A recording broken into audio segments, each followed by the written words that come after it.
Avanguardia. Lo vedevo dalla finestra della bottega mentre attraversava la piazza. Cappello storto, passo incerto. Guardava le nuvole invece della strada. Il suo nome? Che importa? Tanto nessuno lo usava mai. In paese lo chiamavano matto, strambo, perdigiorno. Uno di quelli che si muovono senza scopo, che fanno venire voglia di voltarsi dall'altra parte. Non faceva mai quello che ci si aspettava.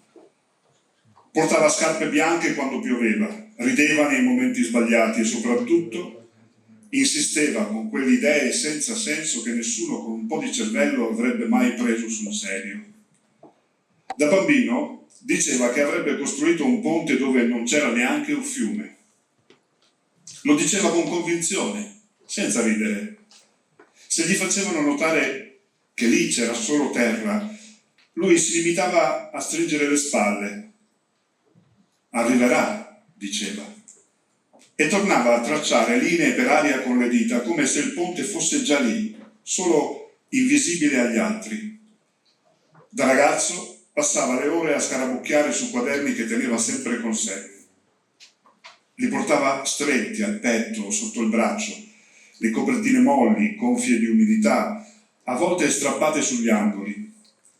Erano piene di segni, di date nere, margini consumati. Una volta ne dimenticò uno sul muretto della fontana. Lo presi, lo sfogliai. Pagine fitte di disegni che non somigliavano a niente. Cerchi dentro ad altri cerchi, lettere allungate fino a diventare rami, numeri piegati su se stessi, parole scritte come se avessero un senso preciso ma che nessuno avrebbe saputo decifrare. Sei nato tutto sbagliato, gli dicevano i parenti. Uno che si perde nei pensieri e dimentica di lavorare, ma lui niente, rimaneva impassibile, sempre con quell'aria di chi ne sa più degli altri. A tavola, lo so perché sua madre veniva a comprare il pane da me e si lamentava, rifiutava il vino prodotto da suo padre. Sa di aceto, diceva, eppure era il vino più rinomato del paese. Quando il sindaco gli offrì un posto in municipio disse no. Quando il figlio del farmacista lo invitò a caccia disse no. Quando la figlia di Rosetta gli sorrise alla festa di San Giovanni girò la testa dall'altra parte. Una mattina d'inverno non salutò il parroco, così, senza motivo. La gente mormorava, sua madre piangeva. Un giorno si presentò in consiglio comunale con un progetto che fece ridere anche i ragni sul soffitto. Il sindaco ascoltò con le braccia conserte e poi disse solo «Fuori di qui». Lui rimase fermo, come se non avesse sentito, o forse aveva sentito benissimo, ma non era d'accordo. Poi si voltò e uscì, senza sbattere la porta, senza dire una parola. Da allora si mise per conto suo. A fare cosa nessuno lo capiva. Tagliava assi di legno, costruiva piccole impalcature, poi le abbandonava a metà, Scriveva lettere che non spediva, provava a vendere idee che nessuno comprava. Lo dicevamo tutti, non può durare, e infatti non durò. Fallì, 1, 2, 10 volte, ogni volta più ostinato, ogni volta più solo. Lo guardavamo affondare con un certo sollievo, perché queste persone, quando smettono di provarci, lasciano in pace anche gli altri. Poi, una notte di novembre, sparì. Nessuno lo vide partire, nessuno seppe dove fosse diretto, neanche a sua madre lasciò detto qualcosa.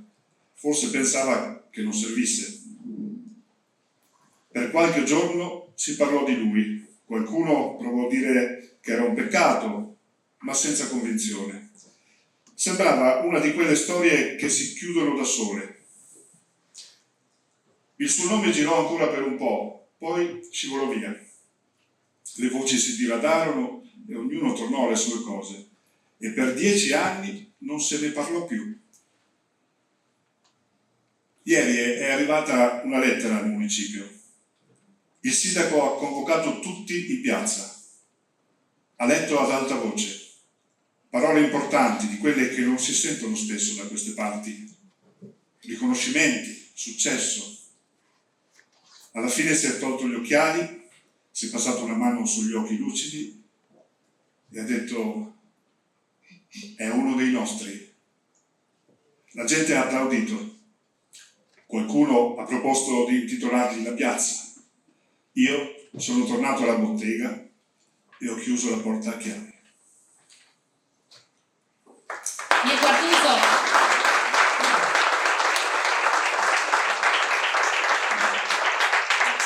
Grazie Mirko. Grazie a voi. Allora, da dove siamo partiti? Buongiorno intanto, ben ritrovati a tutti voi, grazie per essere qui.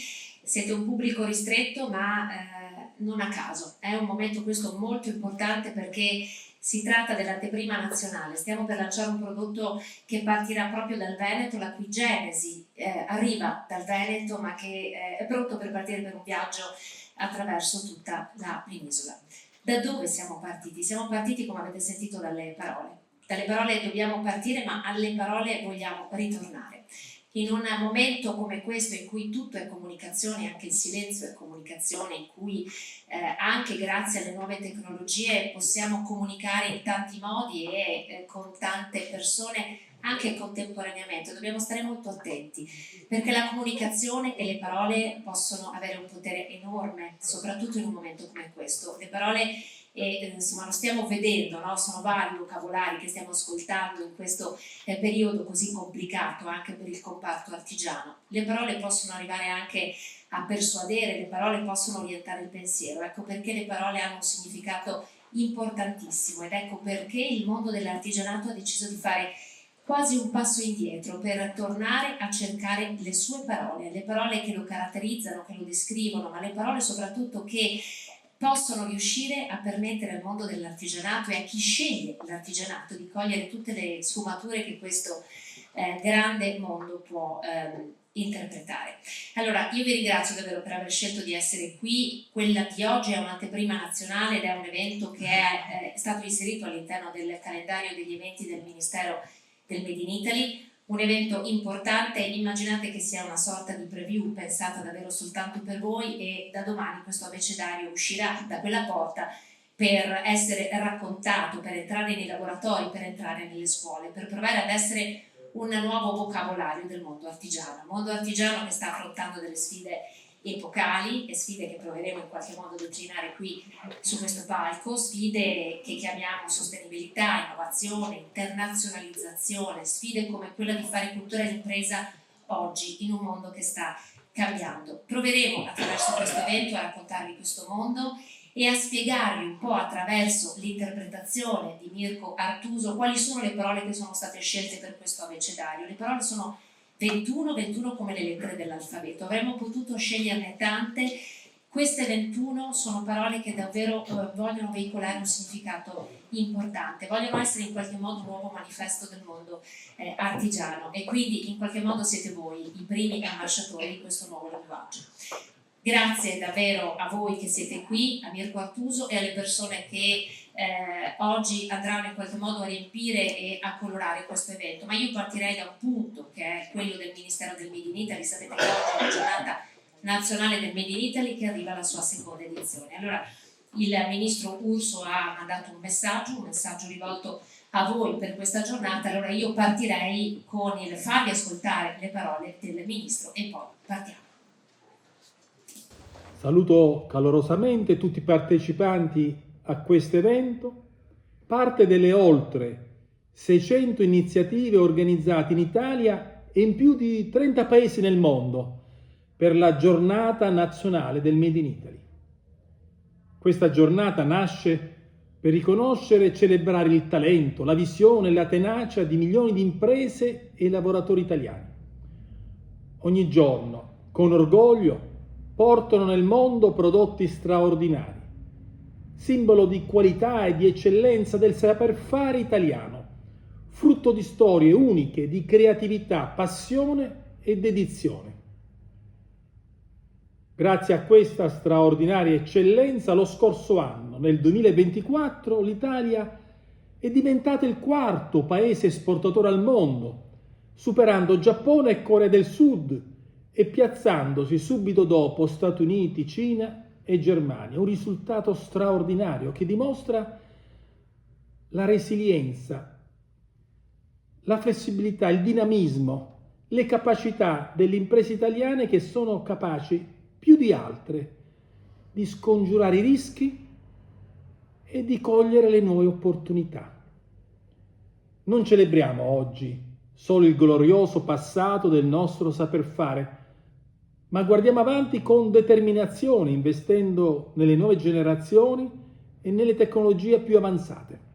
Lo scorso anno, nella prima giornata nazionale del Made in Italy, abbiamo evidenziato l'aspetto identitario, l'identità, la peculiarità del nostro prodotto e della nostra impresa. Quest'anno l'attenzione è sull'innovazione, ben consapevoli che identità e innovazione sono i due binari su cui da sempre ha fatto leva il Made in Italy per affermarsi nel mondo. E quindi innovazione significa start-up, intelligenza artificiale, robotica, aerospazio, blue economy. Sono queste le nuove frontiere che rendono le nostre imprese protagoniste della transizione digitale e sostenibili, capaci di competere a livello globale. Proprio in questi giorni nasce la Fondazione Imprese e Competenze, prevista dalla legge quadro sul Made in Italy come la giornata nazionale del Made in Italy. Il suo obiettivo è creare un ponte tra scuola e impresa, portando direttamente nei licei la cultura imprenditoriale e ispirare le nuove generazioni. Così acceleriamo il percorso degli studenti verso il lavoro e verso i settori più promettenti della nostra economia. Crediamo che i giovani debbano essere protagonisti attivi di questa trasformazione, con strumenti concreti e competenze aggiornate. Dalla moda al design, dalla meccanica avanzata all'enogastronomia, dalle nuove tecnologie all'artigianato, l'eccellenza italiana è sempre sinonimo di qualità, stile e innovazione. Celebriamo ciò che ci rende riconoscibili ovunque, la capacità unica italiana di coniugare bellezza e funzionalità, identità e innovazione, creatività e precisione.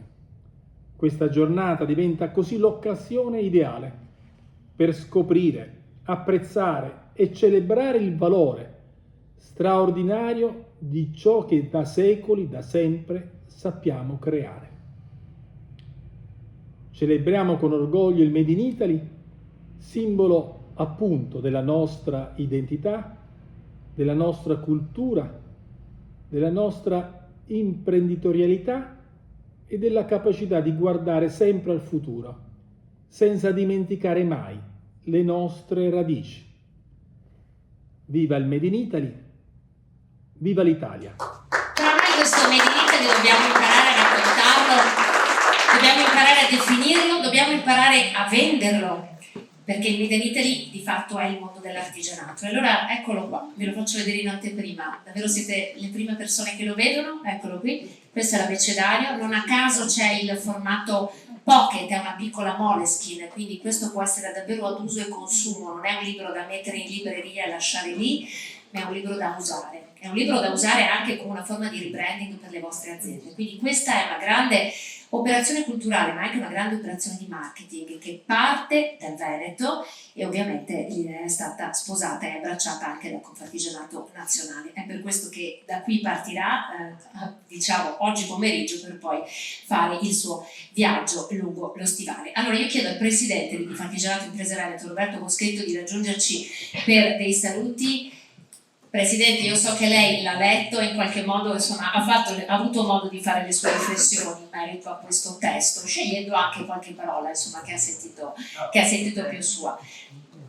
È stato veramente interessante perché ho avuto modo di vedere questa comparazione tra questi vocaboli che usiamo quotidianamente per significati diversi, invece applicati o girati su quello che è il nostro mondo, il mondo dell'artigianato. Allora, Ce ne sono uno più bello dell'altro. Usi pure questo, prego per il suo saluto. Prego. Uno più bello dell'altro e quindi invito tutti a leggerlo perché è piacevole, quindi non è né difficile né noioso. Quindi invito tutti a leggerlo. Beh, intanto un grazie al Ministro e un grazie anche a Mirko per l'introduzione, quindi per aver introdotto questo tema, ma soprattutto quello che è il nostro abecedario. Buongiorno a tutti i presenti e grazie per essere qui con noi a celebrare la giornata nazionale del Made in Italy. Ci inorgoglisce che Confartigianato Imprese abbia scelto proprio il Veneto per celebrare questa giornata, così come possiamo affermare con assoluta certezza che è proprio dal Veneto che è partito questo input, questa urgenza di inaugurare un nuovo linguaggio per raccontare prodotti e servizi del mondo dell'artigianato targati appunto Made in Italy. Quanto avviene oltreoceano in questi giorni deve ricordarci il potere profondo delle parole nell'area della semplificazione e della banalizzazione. È quanto mai urgente che i soggetti istituzionali siano d'esempio nel restituire senso compiuto al discorso civico e civile in tutti i luoghi, fisici o virtuali, della società moderna. Crediamo che riappropriarci di un vocabolario ricco possa essere l'unico antidoto alla frammentazione, all'emarginazione, all'estinzione, che come custodi di mestieri e tradizioni millenarie abbiamo il dovere di combattere. Innovazione, sostenibilità digitale, internazionalizzazione, cultura d'impresa. Queste sono le sfide che siamo chiamati a cogliere e che devono farci trovare pronti anche dal punto di vista del linguaggio, per comunicarci e comunicare al meglio il nostro lavoro. In anteprima nazionale, veniva detto prima, vi abbiamo voluti qui per raccontarvi questo abecedario, che sia strumento e punto di partenza per tutti noi e che proprio dal Veneto partirà per compiere un viaggio attraverso i territori per diventare linguaggio universale in cui tutto l'artigianato italiano possa riconoscersi. Grazie a Innovation Strategy per aver dato forma ad un'idea e ad una necessità, perché per noi è sempre importante l'apporto del mondo accademico che conosce a fondo il mondo delle imprese. Grazie a Confartigianato Imprese e alla Fondazione Gernozzi per aver creduto nell'urgenza di questo lavoro, che oggi per la prima volta è dato alla stampa e sarà consegnato ad ognuno di voi al termine della giornata. Un grazie anche a quel gruppo di nostri collaboratori, Tiziana Pietenuzzo, Alvise Zerbinati e di Barbazza, che hanno dato vita all'idea geniale da cui poi è partito appunto questo grande progetto letterario e culturale. L'auspicio è che questa serata e questo abecedario ci raggiungano col significato più profondo e autentico del nostro ruolo di corpo intermedio. Attore sociale, motore culturale, presidio territoriale e ambasciatori nel mondo. Grazie per avermi ascoltato, ora buon lavoro a tutti e benvenuto al nostro testo e quindi l'abbecedario del medicino. Grazie Presidente, noi ci vediamo dopo. Allora noi andiamo avanti, abbiamo dato la parola al mondo accademico, molto accademico, che ha curato i testi, quindi non possiamo non avere qui con noi il critico letterario e linguista Beniamino Mirisola, che ha scritto insieme a Strategy Innovation ai colleghi, ovviamente strutturato anche questo abbecedario. Beniamino, prego.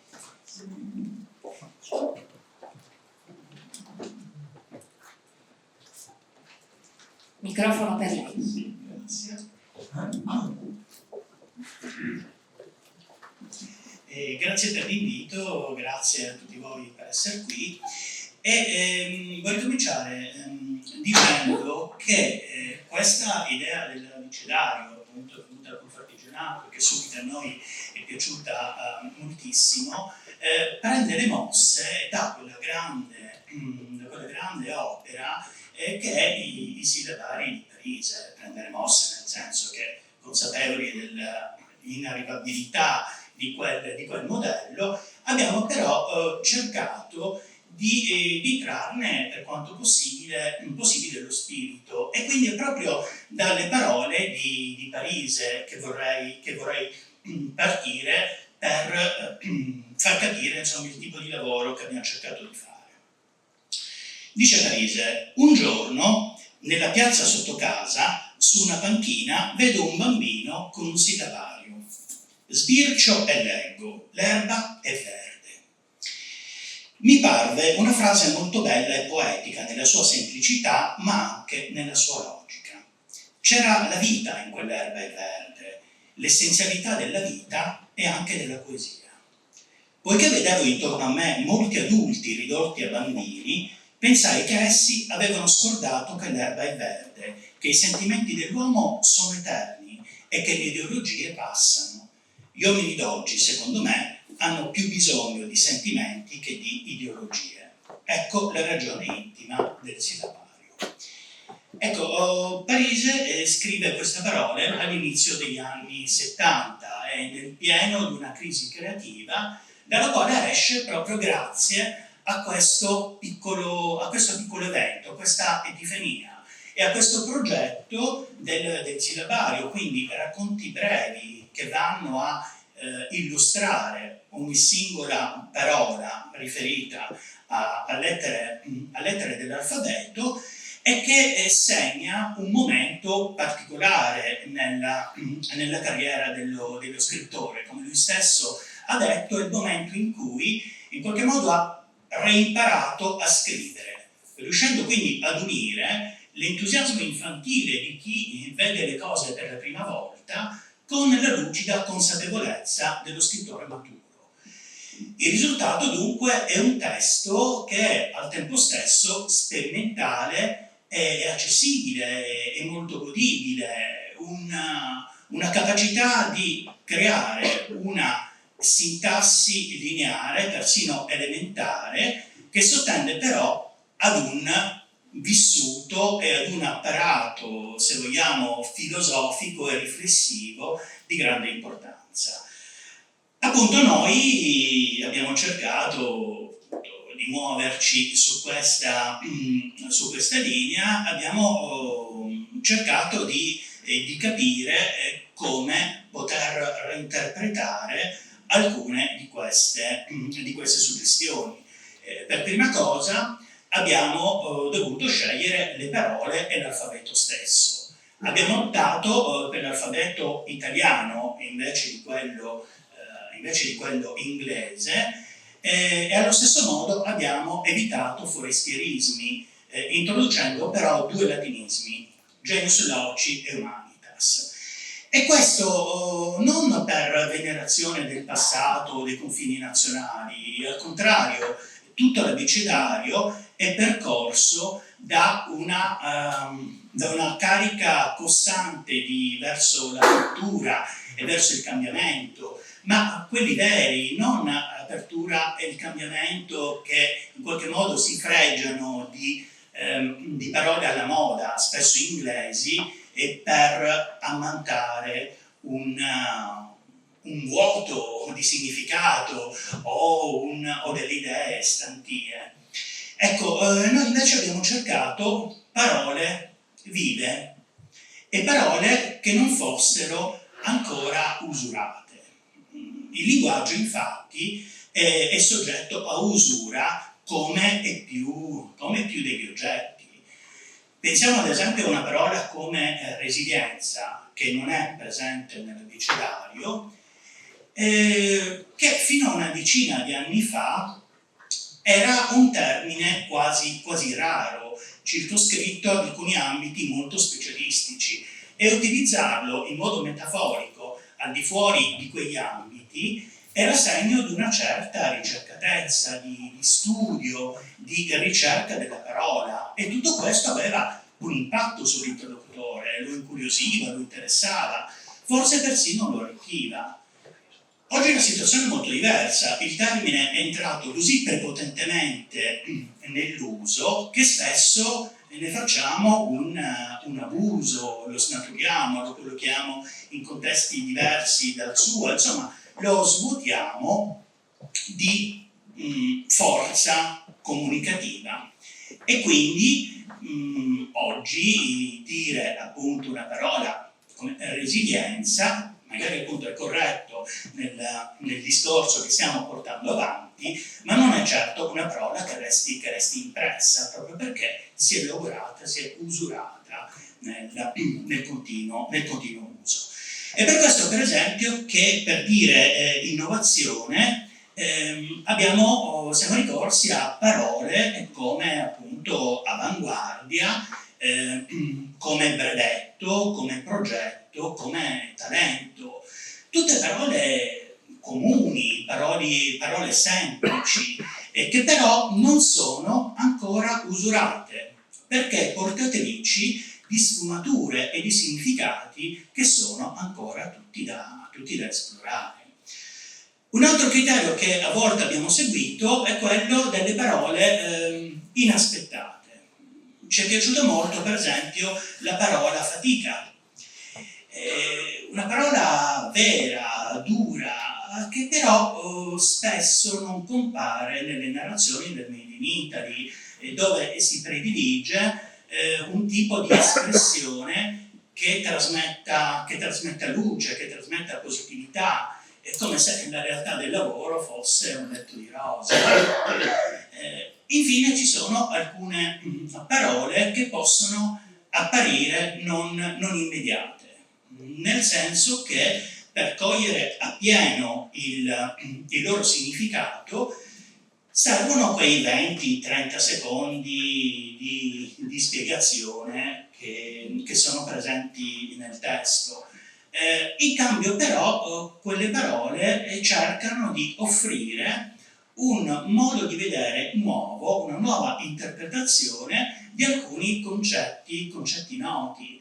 Un esempio è quello di sinestesia, parola che può suonare ostica, però se proviamo a dargli quei 20-30 secondi ci rendiamo subito conto di come quella idea di percezione sensoriale integrata, quell'idea di riuscire a parlare congiuntamente a tutti i sensi sia intrinseca proprio del Made in Italy, proprio del nostro modo di fare, proprio di certi progetti, in qualche modo un distillato stesso di certe peculiarità del Made in Italy, appunto la sinestesia.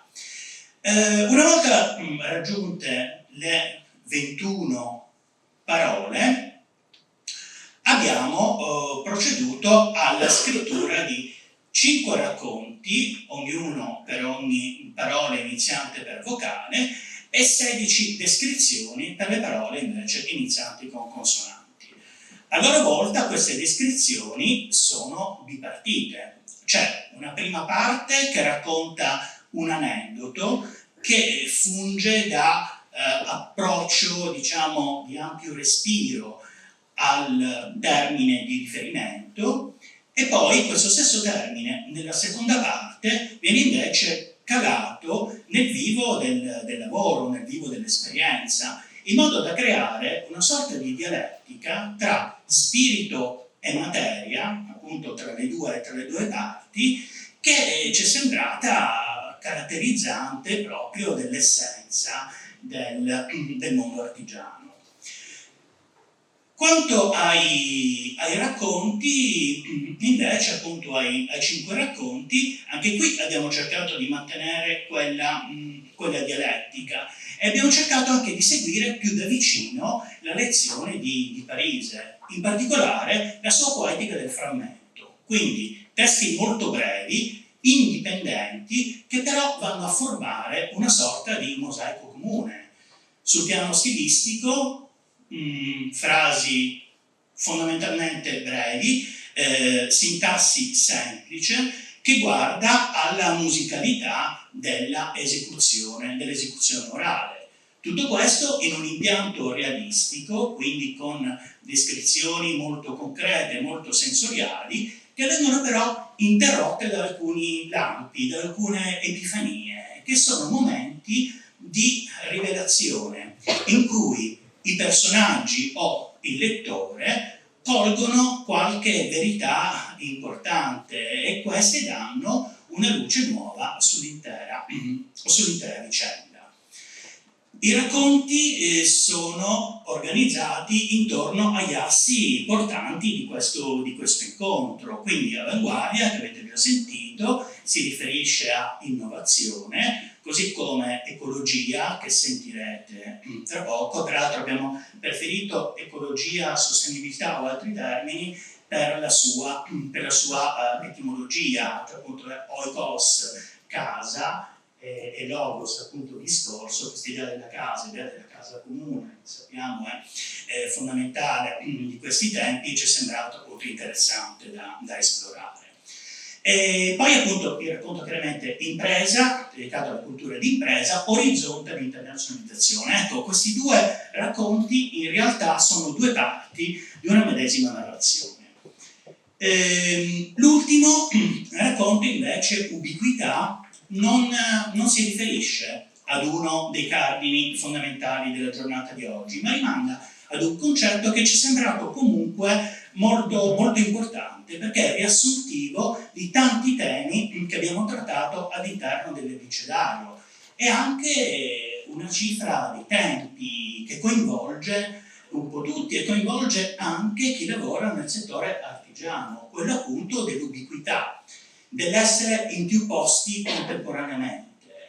È un'esperienza che facciamo ogni giorno, semplicemente con una video call, per cui contemporaneamente abitiamo il mondo reale e il mondo virtuale e sappiamo che quel mondo virtuale, con la velocità dell'evoluzione della tecnologia, sarà sempre più vasto, sempre più sfaccettato, e quindi c'è questa continua rifrazione della nostra persona, ma c'è anche una rifrazione dell'essere, e cioè ubiquità è anche il dover assumere diversi ruoli, diverse posizioni, diverse facce, diverse maschere in diversi momenti anche di una stessa giornata, cioè essere quella che Pirandello diceva 1, nessuno, 100.000. Ecco, quindi ci è sembrato importante inserire anche questo termine. Infine, quest'ultimo racconto, riflessione, contiene una parola che non è presente nell'Abecedario in maniera esplicita, ma che lo attraversa in maniera carsica dall'inizio alla fine, ed è autenticità. Non mi riferisco qui all'autenticità dei prodotti del Made in Italy che tutti ci copiano, sì, è vero, è importante, ma il focus, il centro nevralgico del problema è forse altrove, cioè nella contrapposizione tra autenticità e spettacolo. In un momento storico in cui tutto è spettacolo, tutto deve essere spettacolarizzato semplicemente per esistere, perché la soglia di attenzione generale è sempre più bassa e quindi si deve forzare quanto più possibile l'espressione, ecco che spazio resta per l'autenticità.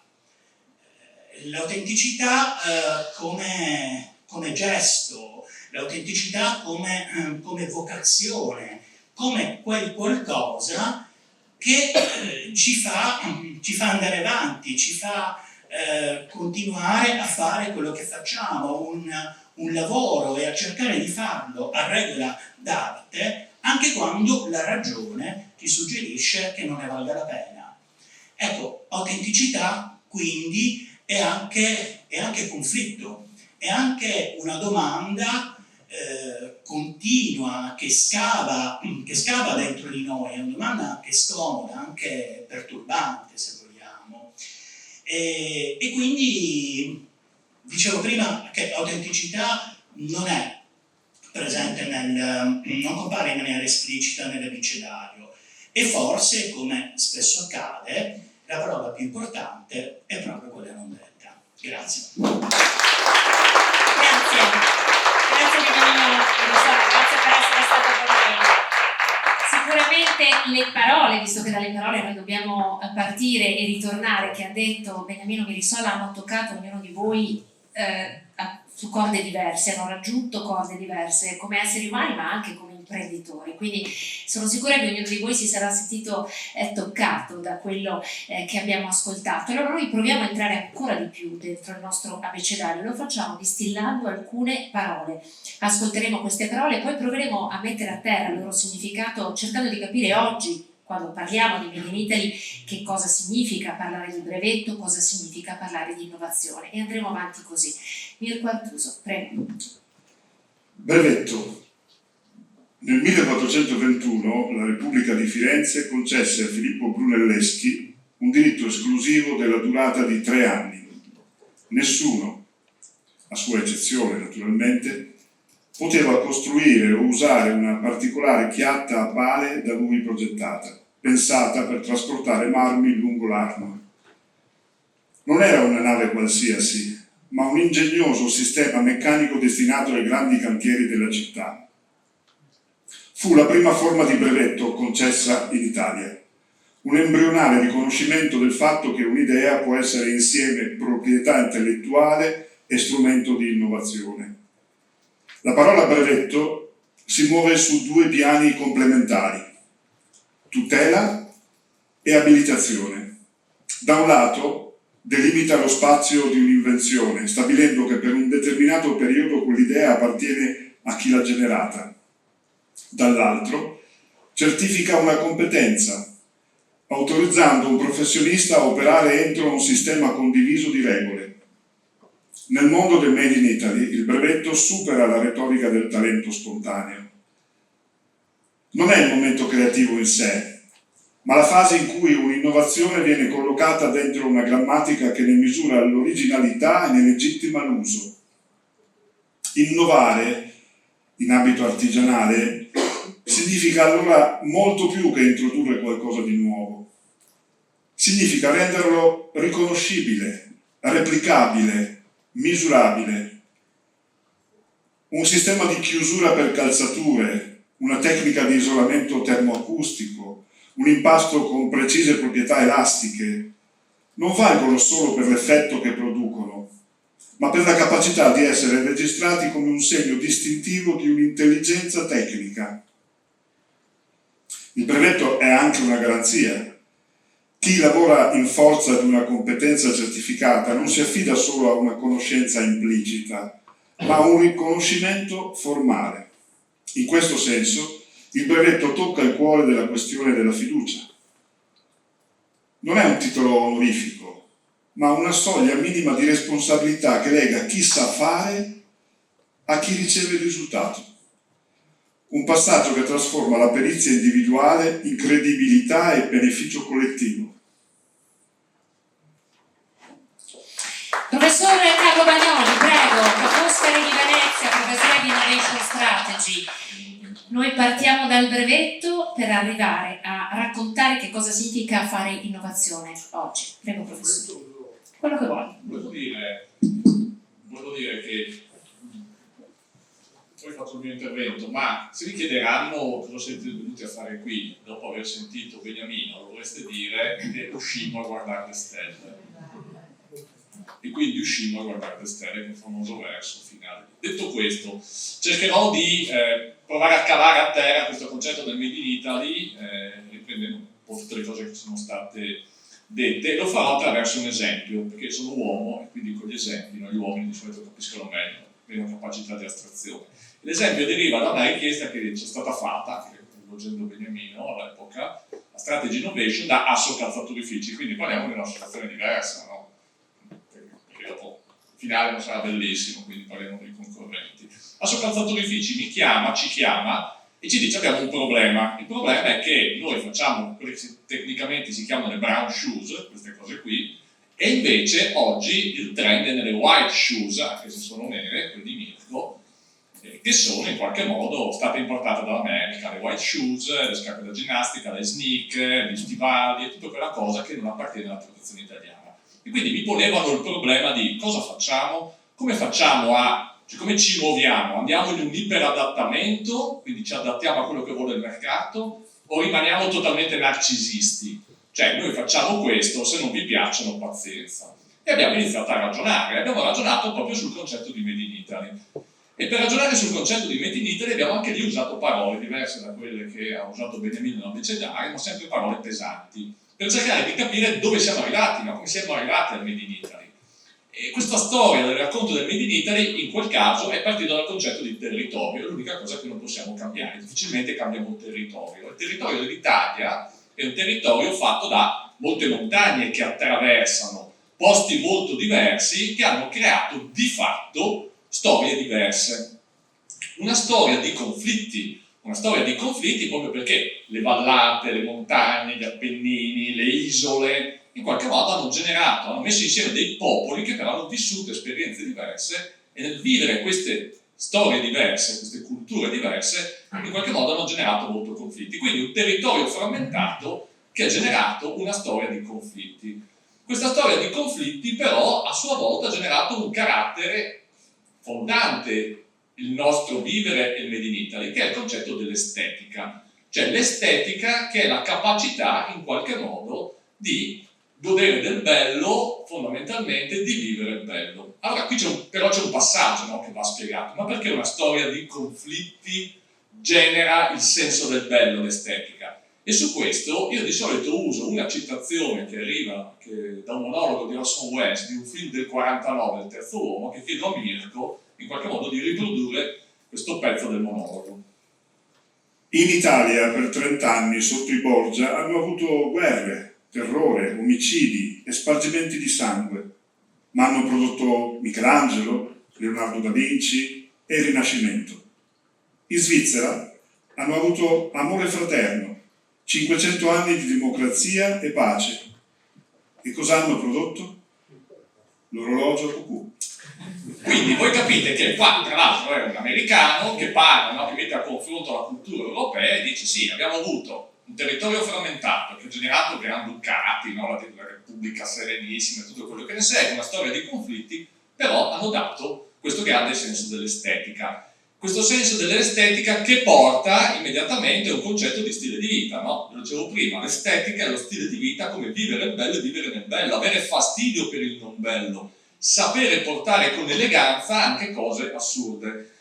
C'è un caro amico che si chiama Gianni Zoppas, fino a qualche mese fa, CEO di Tecnica, che diceva gli italiani sono gli unici che possono indossare un maglioncino sopra una giacca e non sembrare degli emeriti idioti. Secondo me è la definizione migliore che io ho trovato per definire perché noi siamo eleganti. Quindi lo stile di vita però deve essere in qualche modo concretizzato. E allora arriviamo alla manifattura, no? Fare degli oggetti che in qualche modo ci permettano di avere lo stile di vita italiano che tutti in qualche modo ci invidiano, e quindi voi siete gli interpreti di questo stile di vita fondato sull'estetica. E qui arriviamo però, lo diceva anche prima il ministro, al problema della comunicazione, no? Far sapere esattamente cos'è lo stile di vita e quali sono gli interpreti di questo stile di vita, che sono in primis le imprese artigiane. E arriviamo al concetto del brand. Il concetto del brand, il concetto della comunicazione, che deve essere però una comunicazione autentica, come diceva Beniamino, non deve essere una comunicazione in qualche modo solo che colpisce e non ha poi sostanza. E allora a questo punto ci siamo posti un problema, ma dietro al brand che noi dobbiamo in qualche modo reimmaginare, quindi dietro al Made in Italy, cioè qual è il mito fondativo? Cioè oggi il Made in Italy in cosa si esprime? In questo senso è stato anche interessante riflettere su come ci vedono dall'esterno. Quindi questa era la domanda, no? Prima di iniziare a parlare di che scarpe facciamo, ci siamo posti il problema di cosa comunichiamo, come comunichiamo il Made in Italy, o meglio, che cos'è oggi il Made in Italy. Ed è stato interessante perché gli americani, gli statunitensi, grande mercato per le scarpe, ci guardano ancora con lo stile di vita, no? La quarta parola di cui dicevo, cioè hanno in testa la dolce vita di Zeffirelli con Anita Ekberg che in Fontana dei Trevi chiama Mastroianni, che è un film però del 60, il film di prima era del 49, quindi io non ero nato, giustamente non sono giovane, quindi loro ci vedono ancora con quelle da lì, quindi gli piacciamo come stile di vita, ma vengono a fare le ferie, vengono a prendere il caffè, ma poi non ci considerano interlocutori seri da questo punto di vista. I russi, che sono, diciamo, che non hanno visto Fellini, non hanno questa cultura, però nel tempo sanno apprezzare la nostra manifattura, l'altra parola, no? La penultima parola di cui dicevo. Poi arrivano i cinesi, mercato enorme, i quali invece non capiscono se una scarpa è ben fatta, ne capiscono il brand. E quindi nuovamente ritorniamo ma come facciamo a comunicare questo? Ed è la domanda iniziale, ma cosa facciamo? Andiamo verso le white shoes o no? Ci siamo posti il problema, ma qual è il mito fondativo dietro le white shoes? Il mito fondativo della funzionalità, della praticità, della comodità, del poter camminare tanto. Ecco, il mito fondativo che dietro le white shoes, di fatto, è il mito della conquista dello spazio.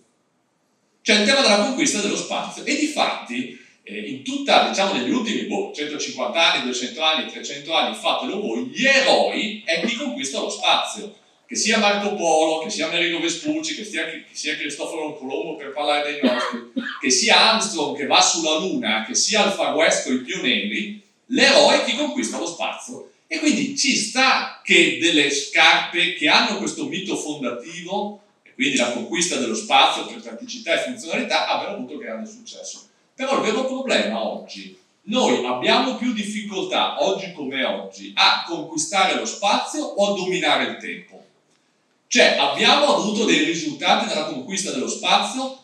Direi di sì, no? Stiamo cercando di andare a colonizzare Marte, andiamo tranquillamente sulla Luna, andiamo a New York in 2 ore, se volete pagare 5.000 euro, abbiamo le video call, ci manca solo il come si chiamava la porta, Stargate forse, quella in cui passavi da una parte all'altra, cioè lo spazio invece abbiamo messo grande enfasi e siamo riusciti a dominarlo abbastanza. A conquistarlo abbastanza. Il tempo lo riusciamo a dominare? Siete riusciti ad avere 2 ore in più di tempo? Siete riusciti a dormire 4 ore di meno senza essere stanchi? Io credo che il tempo oggi sia diventata la risorsa veramente scarsa. E questo cosa ci porta a dire? Ma da un certo punto di vista le mie scarpe rispetto a quelle di Mirko, cosa ti prendo ad esempio, fondamentalmente dominano il tempo in maniera diversa, perché una scarpa brown shoes fondamentalmente ha uno stile che non passa negli anni ed ha una qualità che gli permette di resistere. E quindi è un prodotto che retoricamente può permettere di dominare parte del tempo, cosa che invece le sneaker che conquistano lo spazio forse non sono così in questo momento contemporanee. Abbiamo portato a questa riflessione, abbiamo detto, ma dal vostro punto di vista, che producete scarpe, il Made in Italy deve essere collegato al dominio del tempo e non più alla conquista dello spazio. Quindi non iperadattamento, non andiamo a fare tutti sneaker, neanche narcisismo. Dobbiamo in qualche modo riattualizzare l'idea dello stile di vita italiano, che non può essere ritornare a Anita Ekberg e Mastroianni, perché è anacronistico, ma lo dobbiamo riattualizzare facendo passare il concetto del dominio del tempo. Cosa hanno fatto di tutto? Penso sia una cosa semplice, giusto? Mi avete seguito? Dopodiché cosa significa? Disegnare delle scarpe che stressino questo, lavorare sulla comunicazione e via dicendo. Cosa hanno fatto? Hanno fatto un brand, una certificazione propria per la sostenibilità. Questo per dire che cosa? Per dire che evidentemente non siamo riusciti a spiegarci. Questo è un grande tema, nel senso che noi abbiamo una cultura enorme alle spalle, abbiamo la capacità di impattare su quelli che sono gli stili di vita del mondo e alcune volte non riusciamo in qualche modo a utilizzarla, a sfruttarla. Faccio un altro esempio e poi chiudo, perché adesso mi fare i tempi. Bravissimo. Perfetto. Io arrivo da Udine, come il professor De Marchi dopo, Forza Udine. A Udine c'era quello che si chiamava il triangolo della sedia. Praticamente negli anni 80, 70, 80, stiamo parlando sempre di aziende artigiane, 7 sedie su 10 erano prodotte in 3 paesi, Budrio, Manzano, il terzo non me lo ricordo, e 4 sedie su 10 erano prodotte lì al mondo, quindi 7 su 10 in Europa e 4 su 10 al mondo. Era il paese con Manzano era il paese con maggior numero di Ferrari per abitante, non era Milano, Altamira Vicentina, era Manzano. Dopo 20 anni sono spariti tutti, è rimasto solo Calligaris praticamente, almeno di aziende che conosco io. Chi è che ha dominato il mercato? È arrivata per esempio Ikea. E uno dice, ma perché uno svedese viene a dominare un mercato che era nostro, tra Manzano, tra i mobili, Pordenone, Treviso. Andiamo a lavorare su Ikea. Uno dei mantra che ha permesso a Ikea di vincere la competizione è stato il concetto di aver risolto il paradosso tra ozio e negozio. Voi entrate in Ikea a perdere tempo e loro vi vendono sicuramente qualcosa. Il problema è che ozio e negozio non è un motto svedese. Cioè, questa è la cosa. Ozium e negozio è latino e noi ce lo siamo persi, non siamo riusciti a sfruttare le nostre risorse culturali per riuscire a produrre innovazione. Ecco, io vi auguro, attraverso questo abbecedario, non dico che troverete qui il modo per innovare i vostri prodotti o comunicare la vostra azienda, però credo possa essere un inizio per fare delle riflessioni che non siano solo come ridurre i costi o conquistare un nuovo cliente oggi, ma di riuscire ad avere una visione più ampia per riportare una proposta in primis culturale ai mercati che in qualche modo ci invidiano il nostro stile di vita. Grazie. Grazie. Caro Bagnoli, grazie professore. Utilizzo un po' una suggestione che lei mi ha dato qualche giorno fa, no? Il professor Bagnoli ha detto se l'innovazione è il mezzo, la sostenibilità è il fine, e allora andiamo al secondo asse che è quello della sostenibilità, e per parlare di sostenibilità abbiamo scelto la parola ecologia. L'ingegnere tamburellava con 2 dita sulla superficie del tavolo, il medio contro l'anulare, secco, regolare, come un impulso elettrico da smaltire. Poi parlò. La questione non è ambientale, è temporale. Una struttura che duri deve ridurre la propagazione di microfessure, resistere alla penetrazione di cloruri, tollerare lo scorrimento viscoso. Vogliamo parlare di creep? Parliamone, ma smettiamola con l'idea che basti disegnare un contorno e aspettarsi che regga. L'architetto aveva il volto contratto, la bocca appena piegata. Ogni tanto faceva scattare il pollice lungo il bordo del tavolo come un nervo a fior di pelle. Lei confonde la resistenza con la durata. Una cosa può reggere a lungo e intanto corrodere il mondo attorno. L'ambiente non è un vincolo, è un interlocutore. Bisogna costruire con materiali che respirano, che si degradano in armonia. Armonia, disse l'ingegnere con un mezzo sorriso. Parliamo di armonia mentre le fondamenta accedono al secondo ciclo di gelo-disgelo? E i materiali naturali che propone? Deformabilità fuori scala, coefficiente di rigonfiamento doppio rispetto al necessario. Mi mostri un diagramma di stress coerente, uno solo. La geologa aveva gli occhi larghi e lo sguardo lontano. Muoveva leggermente il mento, come se annuisse a pensieri che si rincorrevano l'un l'altro. Parlava meno, ma quando lo faceva, la voce era rasposa. Il problema non è la struttura, è il luogo. Costruite su marne plastiche, su calcareniti instabili, sopra faglie che nessuno mappa, e vi aspettate stabilità. È come piantare una tenda su un ghiacciaio. Il ghiacciaio si può monitorare, disse l'ingegnere. Fino al momento in cui si muove, rispose lei. E allora? Scattò l'architetto. Sospendiamo tutto? Rinunciamo alla presenza umana? Torniamo nei boschi, nei fiumi, come cervi? La geologa tacque un istante. Poi disse piano. Potremmo almeno imparare a non lasciare cicatrici. Belle parole, disse l'ingegnere. Intanto i giunti si irrigidiniscono e tra 20 anni, quando sarà ancora lì, chi si prenderà la responsabilità di una scelta poetica? L'architetto stava per controbattere quando un trillo elettrico si diffuse dagli altoparlanti.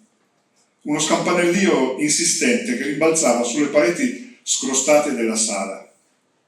I tre si bloccarono.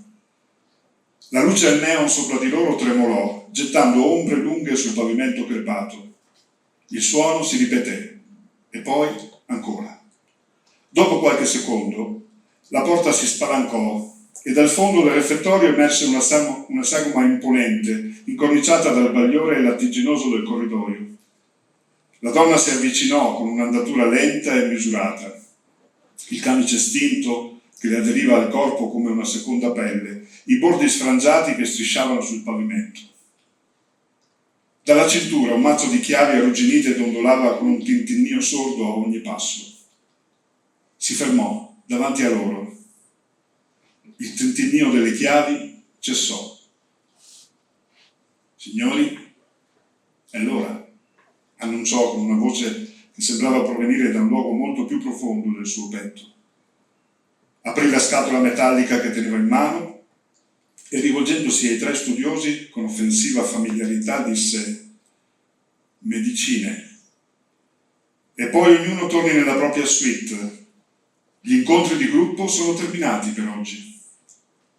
L'ingegnere lasciò cadere la matita immaginaria. La geologa chiuse il blocco note che non c'era. L'architetto nascose velocemente il taccuino nella tasca della vestaglia d'ora. Intorno a loro il refettorio si animò di un brusio stanco. Sedie che stridevano sul linoleum, passi strascicati, un lamento soffocato in qualche angolo. L'odore di disinfettante si mescolava a quello di muffa che saliva dalle pareti, dove la vernice si staccava in grosse scaglie. Fuori dalla finestra, oltre le sbarre, il cielo era di un grigio uniforme.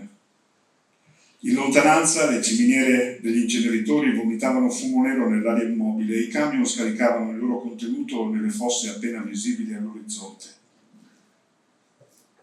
Domani continuiamo, sussurrò l'ingegnere agli altri due, mentre la lunga fila di degenti avanzava lenta verso le celle 2 metri per 2. Ho quasi finito i calcoli per la sezione autosufficiente. La geologa annuì impercettibilmente, gli occhi fissi sul pavimento. Ho nuovi dati sulla rigenerazione del suolo.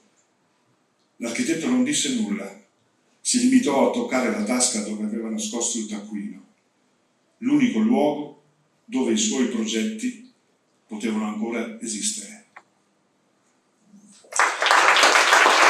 Vedete la nostra storia, la nostra vocale, no? Avete notato la differenza? Questa è una storia che di fatto va a evocare tanti significati associati alla parola ecologia. Allora proviamo anche questi a metterli a terra parlando di sostenibilità e lo facciamo con Damiano De Marchi, professore e project manager di Fondazione Venezia, capitale mondiale della sostenibilità. Prendo anche il gelato che forse viene più comodo. Mi è stato chiesto di rappresentare e presentare Fondazione Venezia, capitale mondiale della sostenibilità. Questa fondazione è nata 3 anni fa a Venezia e che ha come soci fondatori la Regione del Veneto e il Comune di Venezia. Diciamo che più che presentare, partendo proprio dalla parola ecologia, come veniva citato prima, l'etimologia della parola stessa ci aiuta a presentare più che le attività o cos'è la fondazione. Lascerei, diciamo, a voi, ai motori di ricerca, ai chat GPT del caso, insomma, approfondire, perché utilizzate questi strumenti la cosa. Anche il parterre di membri che noi abbiamo, che sono i principali stakeholder locali. Mi auguro, ho messo anche il braccialetto, diciamo, di Confartigianato, che appunto anche con Confartigianato inizi un rapporto che in realtà è già iniziato, proprio per averli tra i loro membri. Quindi lascerei più che, diciamo, raccontare chi siamo, raccontare uno dei nostri metodi di lavoro, proprio partendo dall'etimologia della parola ecologia. Io sono un economista, ho studiato allo scientifico, il mio greco è quello che è, oikos logos, il discorso sulla casa. Allora, intanto, diciamo, tralasciando nella giornata del Made in Italy qual è la casa di riferimento per un imprenditore artigiano. Probabilmente da professione di marketing mi verrebbe da dire che la casa è quella che porta più valore rispetto a quali sono gli interlocutori di questa organizzazione. L'Italia, l'Italy, il Veneto, Venice, Venezia. Tralasciando questo mondo qua, quello che mi sembra interessante condividere con voi è appunto che questa metodologia ci racconta che quando noi consideriamo l'ecologia, l'ambiente, siccome parliamo di sostenibilità, di cui è uno dei pilastri, l'ambiente è una casa, ovvero non possiamo, si diceva, interloquire con l'ambiente. Non possiamo interloquire con l'ambiente se non lo riconduciamo a chi vive in quell'ambiente. Non è un ambiente astratto, non è un ambiente ideologico o ideale, è un ambiente reale in cui noi dobbiamo rapportarci con quelle che sono le persone fisiche, giuridiche, le imprese che vivono in quell'ambiente. In questo modo qua riusciamo a far percolare all'interno degli obiettivi della Fondazione Venezia Capitale Mondiale della Sostenibilità, che è la persecuzione, vabbè, ok, di un modello di sostenibilità integrata, quindi con tutti i pilastri della sostenibilità ambientale, economica, sociale e culturale, siccome stiamo parlando di Venezia. Ma anche poi per le imprese, per farle percolare all'interno di quelle che sono le strategie, all'interno di quelle che è l'operatività delle imprese, proprio perché riusciamo a relativizzare anche il valore che l'ambiente dà rispetto all'organizzazione o all'impresa in questo caso. Applicando ad esempio questa metodologia, cioè raccordandoci con quelli che sono i soggetti che vivono l'ambiente, anche Venezia stessa diventa una città molto più ampia rispetto a quella che noi abbiamo in mente. Banalmente noi stiamo studiando i dati alternativi, quindi non le fonti ufficiali, ma altre tipologie di dati che derivano dall'attività umana, e vediamo che Venezia si allarga a 16 comuni, più l'Inter veneziano, che è creato dal pendolarismo quotidiano delle persone che si muovono all'interno, diciamo, di un territorio che è molto più ampio del pesce, è molto più ampio della cesura lagunare, ma anche dei confini del comune, addirittura della città metropolitana, perché naturalmente, per chi conosce Venezia, insomma, Mogliano è sicuramente parte di quest'area, un'area, un nodo urbano, appunto parlando di Made in Italy, potremmo parlare di Made in Europe, che ha una rilevanza europea, perché conta più o meno 1 milione di persone presenti ogni giorno. Ritorniamo, diciamo, al tema della casa. Il tema della casa ci racconta anche, appunto, non solo qual è la nostra casa, ma anche quanto questa casa, in qualche modo, debba essere, appunto, relativizzata rispetto a quelli che sono gli agenti del territorio. E in questo caso potremmo tradurre che è importante per le imprese artigiane, mi permetterei di dire davanti a voi, insomma, che le imprese diventino un agente della propria casa, diventino un agente del territorio. Sia perché, diciamo, da questo, ed è, diciamo, credo, sentore comune, insomma, ne derivano stile di vita, valori da poter trasmettere nelle proprie produzioni, ai propri mercati, eccetera, eccetera. Ma anche perché stiamo parlando di un territorio che ha, alla sua, chiamiamolo così, legge 11 del 2013, come primo punto, un territorio in cui il turismo è parte strategica dello sviluppo economico e occupazionale di questo territorio qua. La vocazione turistica, non solo veneziana, anche se, come dicevamo prima, Venezia si allarga, il Veneto è dell'End of Venice proprio per questo, insomma. Non solo perché esiste Venezia, ma perché la vocazione turistica dei territori è molto più ampia rispetto anche alle potenzialità attuali Che cosa significa per un'impresa? Da una parte prendiamo ad esempio quello che hanno fatto gli imprenditori e le imprese agricole, la multifunzionalità dell'impresa agricola ha proprio colto le opportunità che derivavano dal poter essere attrattore di turismo, di visita, e farne diventare un po' l'ozio, il negozio e l'ozio, modalità di, come dire, di nuovi sbocchi, proprio per la sostenibilità reale, economica, la sopravvivenza dell'impresa. Ma d'altra parte, ripeto, non solo una possibilità di avere delle, come dire, delle ricadute rispetto alla propria impresa, ma anche diventare appunto un soggetto del territorio che venga in qualche modo riconosciuto anche a livello più ampio. Il turismo ha bisogno di altre imprese, di altre tipologie di basi economiche, non solo a Venezia. Avere la possibilità di ampliare le basi economiche aiuta tutti i settori, e appunto diventando anche, in particolare per le imprese artigiane, uno sbocco di mercato che conta per il Veneto decine di milioni di persone, e stiamo parlando insomma di esportazioni in cui i costi di esportazioni sono a carico della persona stessa, perché lui che viene qua. Ecco, concludo diciamo appunto con questo ragionamento. L'idea di partire da queste parole, in particolare sul tema della sostenibilità, ci aiuta a rapportarci, a diventare, e a darci anche quasi un compito per casa, agenti del nostro territorio, sia perché noi stessi ne possiamo trarre vantaggio, ma per anche aiutare tutte le persone che stanno venendo nel nostro territorio a essere accolte nella maniera migliore. Grazie mille. Grazie a lei, ma noi andiamo avanti. Abbiamo scelto un quarto asse per andare a fotografare un po' il Made in Italy del 2025. Il quarto asse è quello della cultura d'impresa, e a questo abbiamo assegnato un'altra parola. La parola è Genius Loci. Nel 1953 l'antropologo Claude Lévi-Strauss visitò il villaggio di Belleau-sur-Mer in Madagascar. Osservò come i pescatori locali costruissero le loro imbarcazioni senza progetti, misurazioni o calcoli formali. I costruttori piantavano semplicemente dei pali nella sabbia e modellavano lo scafo attorno ad essi, usando come unico riferimento la curvatura naturale di certi legni che crescevano esclusivamente in quella regione.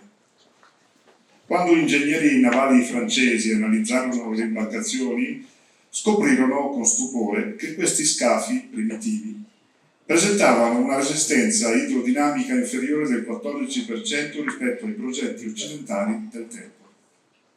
Le barche, perfettamente adattate alle correnti locali e ai venti stagionali, incorporavano soluzioni che la fluidodinamica avrebbe scoperto solo 30 anni dopo.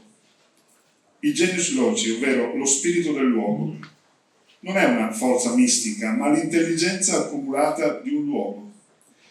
Il modo in cui il vento, l'acqua, la luce, i materiali e le necessità umane creano nel corso di generazioni un linguaggio locale di soluzioni. È una concreta stratificazione di conoscenze che emerge quando una comunità dialoga sufficientemente a lungo con un territorio specifico. Ecco perché il Made in Italy non è semplicemente produzione localizzata in Italia, e perché il concetto di genius loci acquisisce in questo contesto una dimensione produttiva concreta che trascende la mera suggestione romantica. La produzione italiana di qualità si distingue per la sua capacità di incorporare l'intelligenza stratificata dei territori, trasformando caratteristiche geografiche, sociali, culturali in attributi tangibili dei manufatti. L'Italia, con la sua straordinaria varietà geomorfologica condensata in uno spazio relativamente ristretto, ha sviluppato nel tempo microsistemi produttivi fortemente caratterizzati. Il marmo di Carrara non è semplicemente un materiale estrattivo, ma il fulcro di un ecosistema di conoscenze che comprende tecniche sviluppate in risposta alle specifiche caratteristiche della pietra locale. Le botteghe carraresi hanno elaborato nei secoli un'intelligenza collettiva capace di leggere le venature nascoste nel blocco grezzo, anticipando il comportamento del materiale sotto lo scalpello. Questa conoscenza incorporata si trasmette attraverso generazioni non solo come tecnica, ma come sensibilità culturale condivisa che informa ogni fase della lavorazione. Un fenomeno analogo si osserva nella produzione ceramica di Faenza o Deruta. Le argille locali, con le loro specifiche composizioni minerali, hanno determinato colori e smalti che sono diventati firme riconoscibili a livello internazionale. Qui il Genius Loci opera attraverso una complessa interazione tra materia prima, adattamento tecnologico e codici estetici che ci sono evoluti in risposta alle peculiarità geologiche del territorio. La dimensione del Genius Loci trascende però il determinismo geografico per includere la stratificazione storica delle competenze. A Biella, per esempio, la tradizione tessile plurisecolare si è evoluta incorporando tecnologie avanzate, mantenendo l'attenzione per qualità e sperimentazione materica. Ciò che distingue il Made in Italy è anche la capacità di trasformare i vincoli territoriali in opportunità espressive. Il design italiano del dopoguerra ha brillato per la sua capacità di convertire le limitazioni di un paese relativamente povero di materie prime in stimoli per soluzioni innovative ed eleganti, facendo di necessità virtù. Il Genius Loci del Made in Italy non è quindi una nebulosa aura spirituale, ma una concreta ecologia di competenze, materiali e sensibilità culturali geograficamente situate. Allora noi grazie Mirko, per raccontarvi l'intelligenza accumulata da un luogo abbiamo invitato la presidente dell'associazione Ville Venete, Isabella Collalto De Croix. Prego Isabella.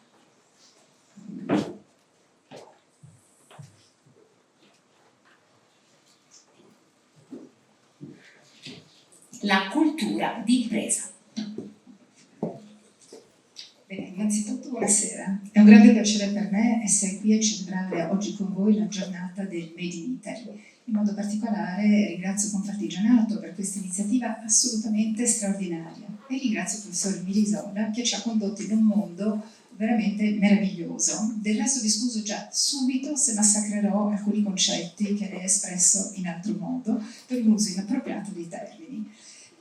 Ringrazio perché è veramente una giornata molto importante. Questo abbecedario è veramente un racconto creativo, ma contemporaneamente è anche la narrazione di tutto quella che è la concretezza di quel potenziale umano, di quel potenziale artigianale e creativo che solo una nazione come l'Italia sa dare. Ebbene, sono qui oggi in veste di presidente dell'Associazione per le Ville Venete e sono qui per parlarvi di cultura d'impresa e per fare questo desidero prendere quale esempio un modello particolare che è uno dei fenomeni, diciamo, più significativi del nostro nord-est, ovvero sia la Villa Veneta. Un modello che ha attraversato la storia, secoli di storia, anticipando anche diverse forme di impresa, anzi direi pure tutte le forme di impresa, dal commercio all'edilizia, alla creazione del paesaggio, dalla gestione del territorio alle innovazioni in agricoltura, anticipando poi un business model che è stato quello del miracolo economico del nord-est e plasmando in questo modo un'identità forte e contemporaneamente un profondo senso di appartenenza. Però partiamo dalle fondamenta, ovvero sia da ciò che anima profondamente questi luoghi. Come abbiamo sentito dalle parole mirabilmente pronunciate da Mirko Artuso, effettivamente il termine Genius Loci si riferisce allo spirito del luogo, si riferisce alla sua essenza, all'unicità, alla sua identità culturale, storica e ambientale. Ebbene, nelle Ville Venete il Genius Loci si manifesta attraverso l'armonia tra architettura, paesaggio e cultura. e questo in un dialogo tra l'opera umana e la natura, in un concetto che praticamente abbraccia la bellezza, la storia e la cultura della nostra regione, rendendo, diciamo, queste architetture non solo dei luoghi di residenza e di abitazione, ma delle vere e proprie custodie delle tradizioni e dell'identità stessa veneta. Possiamo pensare che a partire dal momento in cui sono state realizzate nuove rotte dovute alla scoperta dell'America, dunque sono cambiate le rotte tradizionali, i commerci tradizionali della Repubblica di Venezia, ebbene, a partire da allora il Genius Loci ha plasmato, attraverso un linguaggio comune, innanzitutto la casa agricola, la casa di produzione di quei beni di sostentamento dei veneziani. Successivamente però, con uno stile architettonico unico al mondo e una comunità lavorativa sia interna che esterna, ha dato vita ad un fenomeno ineguagliabile, che è quello della civiltà di villa.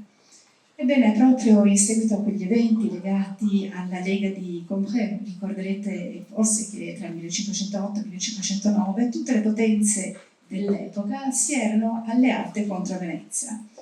Ebbene, finito questo periodo di guerre, l'intero nostro territorio friulano, veneto, ma anche parte della Lombardia, quella che attualmente è vista nella Dalmazia, tutti questi territori conobbero un cambio radicale della propria storia, perché era finalmente arrivata la Pax Veneziana, ovvero sia quella che ha dato vita, come dicevo, alla civiltà di villa, innescando una vera e propria cultura d'impresa dell'epoca, i cui echi, vedremo, risuonano ancora oggi.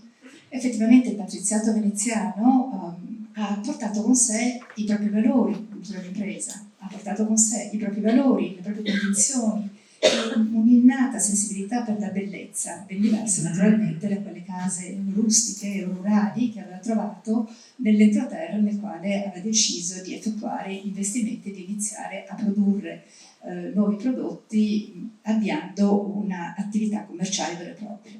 Dunque il patriziato veneziano trasformò queste case rurali facendo delle straordinarie costruzioni, ovvero sia dei gioielli architettonici, e qui basta pensare ai nomi di Palladio, Scamozzi, Longhena, e questi edifici straordinari vennero poi affrescati da pittori della statura di Tiepolo, Veronese, Zelotti, e tutto questo portando quei costumi della Serenissima, ancora una volta cultura d'impresa intesa come abitudini, convincimenti, un modus operandi di tutta una popolazione.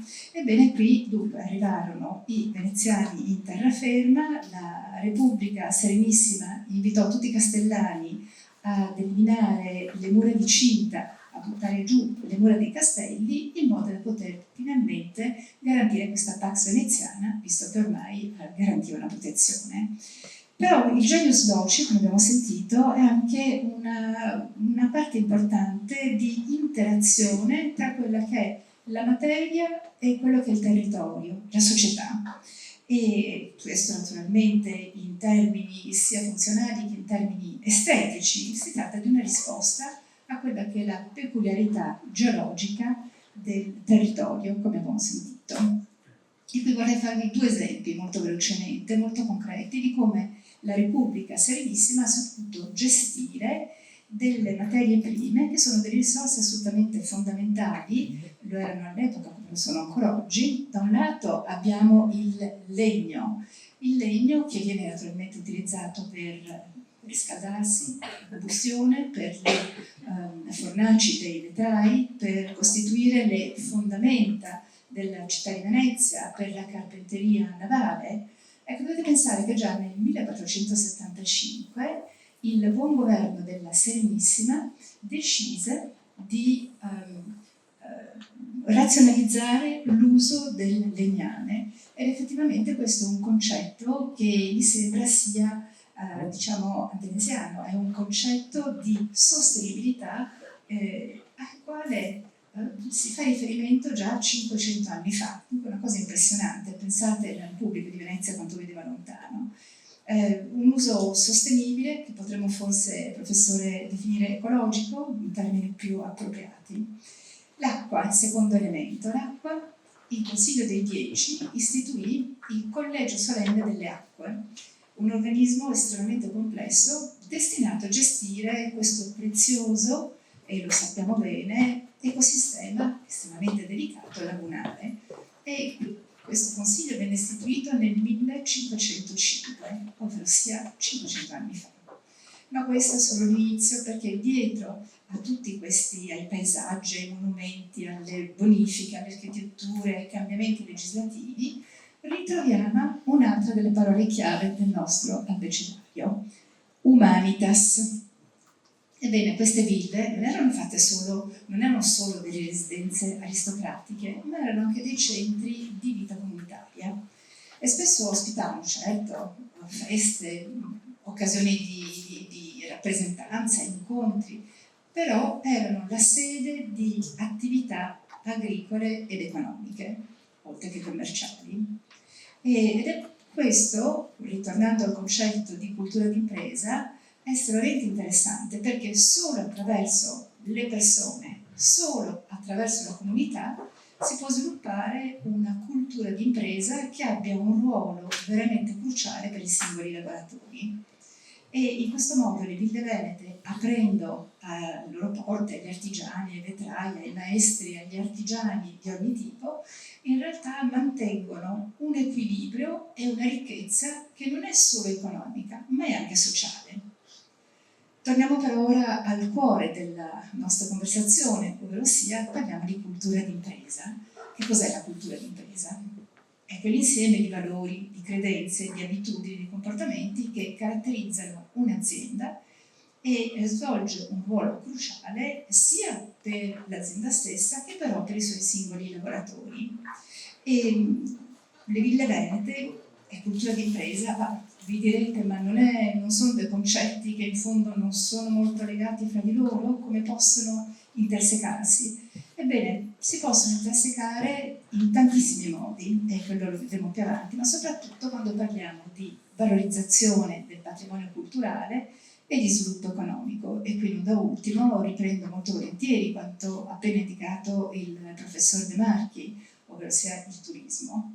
Possiamo parlare in assoluta serenità, in assoluta libertà di turismo, se vogliamo che il nostro Veneto continui a portare le ville venete quale esempio straordinario di quella storia che è stata la storia di Venezia nel mondo intero. Ebbene, nel nostro abbecedario, nelle parole che sono state scelte per me, troviamo un'altra parola che è impresa. Ebbene, la Villa Veneta è sempre stata un'impresa. E all'interno della dimora pulsa effettivamente quella che è la vita di ciò che è stato creato da abili mani artigiane. Lo vediamo nei soffitti, gli stucchi, le barchesse, le finestre, tutto quello, la decorazione, i tessuti, tutto quello che possiamo immaginare facendo parte di una villa veneta. E questa naturalmente è quello che viene creato, che si vede all'interno della villa, però all'esterno della villa cosa troviamo? Altre forme di agricoltura, ovvero sia i saperi degli agricoltori, la vita agricola, tutte quelle che sono le attività legate ai prodotti per l'appunto nelle ville, che vanno dalla produzione di vino, tipicamente, all'olio d'oliva, al riso, persino la produzione attraverso i bachi da seta di seta. Dunque sono tutte attività estremamente diversificate. E un'altra cosa veramente particolarmente interessante è che non solo queste conoscenze, questi saperi artigiani si realizzano all'interno della villa, attraverso le campagne e l'agricoltura, ma anche in quell'arte straordinaria che è quella dei giardini. E a questo pongo una particolare attenzione. Abbiamo anche realizzato un progetto proprio sui giardinieri d'autore, qualcosa di particolarmente importante. Però la villa non è solo questo, la villa è molto di più, perché la villa è anche, nella maggior parte dei casi, abitata dai suoi proprietari. Ebbene, i proprietari sono proprietari spesso e volentieri di generazione in generazione, oppure accade che i proprietari siano dei managers, dei nuovi gestori, oppure che siano anche dei rappresentanti dei vari comuni in cui si situano le ville venete. Certo, tutto questo è importante da ricordare perché i proprietari sono coloro che hanno spesso e volentieri, qualsiasi sia il tipo di proprietario o di gestore, hanno spesso e volentieri trasformato la villa in un'azienda dalle mille sfaccettature. Effettivamente ritroviamo dei musei, sono diventate locations per eventi, anche se non mi piace questo termine inglese che è veramente da condannare. Sono aziende agricole, sono agriturismi, sono luoghi nei quali si può soggiornare, nei quali c'è ogni tipo di attività. Per questo che ci piace molto il concetto di Villa Veneta come un concetto estremamente trasversale che tocca veramente tutti i campi. E queste ville trovano queste nuove funzionalità proprio per il fatto che è necessario mantenerle vitali da un punto di vista economico ma anche da un punto di vista sociale. E proprio come nonno Arturo nell'Abbecedario, le ville hanno bisogno di essere ripensate, di essere reinventate, hanno bisogno di essere salvate, hanno bisogno di essere passate alla generazione successiva, hanno bisogno di nuove idee. E tutto questo perché in realtà dobbiamo garantire loro un futuro. Se una villa veneta non ha un futuro, se una villa veneta viene abbandonata, ebbene questo è un fallimento, una sofferenza ovviamente per il proprietario, ma è un fallimento per il proprietario, un fallimento per la comunità e un fallimento per le generazioni successive. E proprio grazie alla cultura d'impresa la Villa Veneta deve riuscire ad affrontare quelli che sono i problemi, quelle che sono le sfide che i tempi impongono, come del resto è sempre stato. Vorrei utilizzare qui adesso un'altra delle mie parole, ovvero sia la memoria. La memoria, ognuno di noi ha un ricordo, io penso, legato alle Ville Venete. Spesso arriva qualcuno da me e mi dice: ma sa che mio nonno lavorava a quel vigneto, oppure mio zio è stato maestro vetraio e sa che aveva fatto i lampadai, eccetera eccetera. Per cui ciascuno in fondo ha questo tipo di ricordo, oppure anche in tempi diciamo più vicini a noi, attraverso attività anche che ci stanno forse, che ci sono forse più vicine. Basta pensare chi non ha fatto una gita scolastica in una villa veneta, chi non ha partecipato a un matrimonio in una villa veneta e chi non si è recato una domenica in visita in una villa veneta. Ebbene, queste sono solamente alcune delle memorie, sono delle memorie, se volete, che fanno parte, sono esogene, fanno parte di un mondo esterno, però c'è la memoria stessa della villa.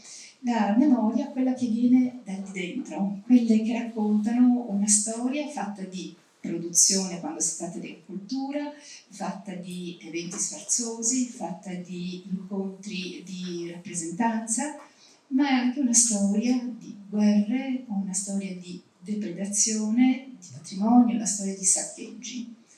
La Villa Veneta poi racconta un'altra cosa molto importante.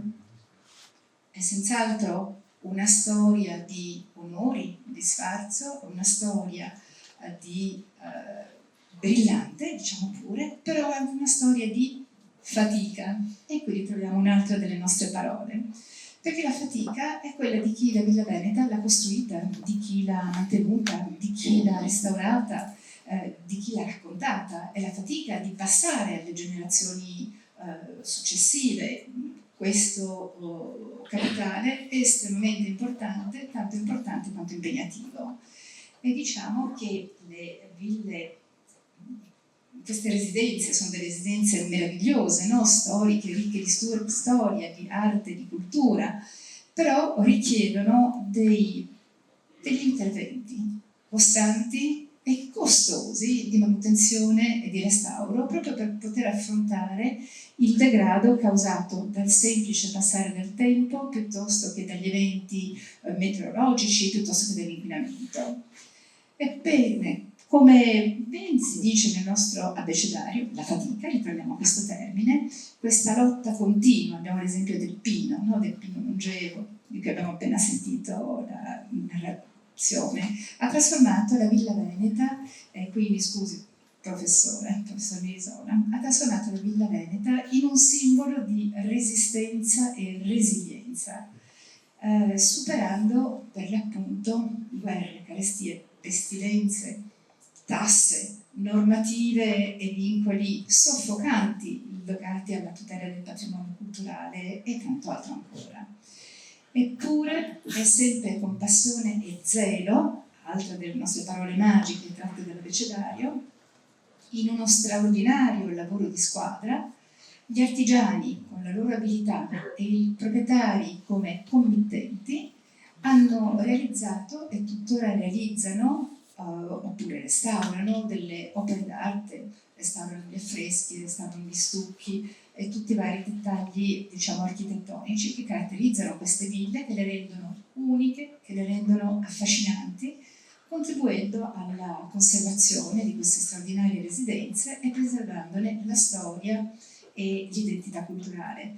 Io vorrei dire che, diciamo, il combattimento finisco subito, della lotta che portano avanti gli artigiani, permettete di associarvi assieme alle ville venete, sta proprio nel fatto di dover trasmettere queste conoscenze alle giovani generazioni, spesso di non avere un ricambio. Abbiamo visto il numero di imprese artigiane che spariscono, abbiamo visto le difficoltà delle ville venete.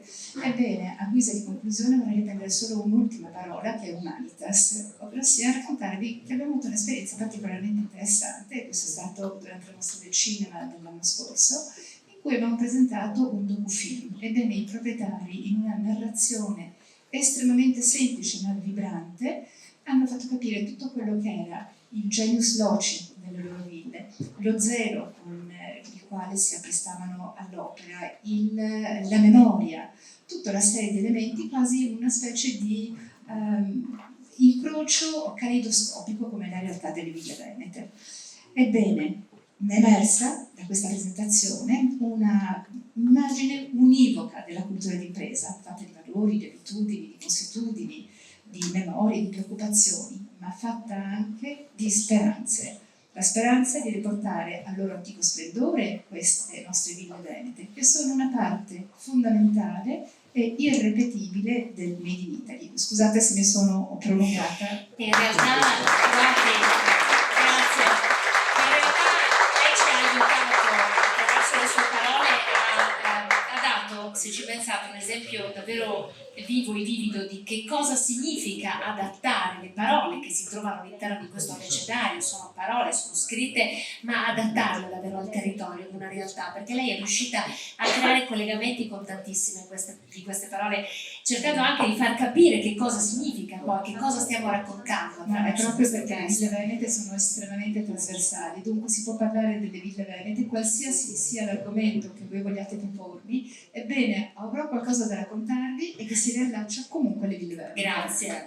E così come le ville venete, in realtà, il prodotto di ognuno di voi, ma di qualsiasi tipo di settore artigiano del Made in Italy, può essere raccontato al pari delle ville venete utilizzando degli agganci di queste parole. Quindi ogni prodotto potrà indossare queste parole e una volta indossate le potrà ovviamente portare in giro per il mondo, probabilmente con una struttura migliore, no? Con un vestito più strutturato, un vestito anche più bello. Quindi ecco, grazie alla Presidente perché ci ha dato un esempio calzante di che cosa significa poi adattare queste parole ai brand e ai prodotti dell'artigianato veneto e italiano. Andiamo all'ultima parola, l'ultima linea di racconto dell'artigianato 4.0, che è quella dell'internazionalizzazione, e per parlare di internazionalizzazione abbiamo scelto la parola che si trova nell'abbecedario alla lettera R, la rete. Prego Mirko.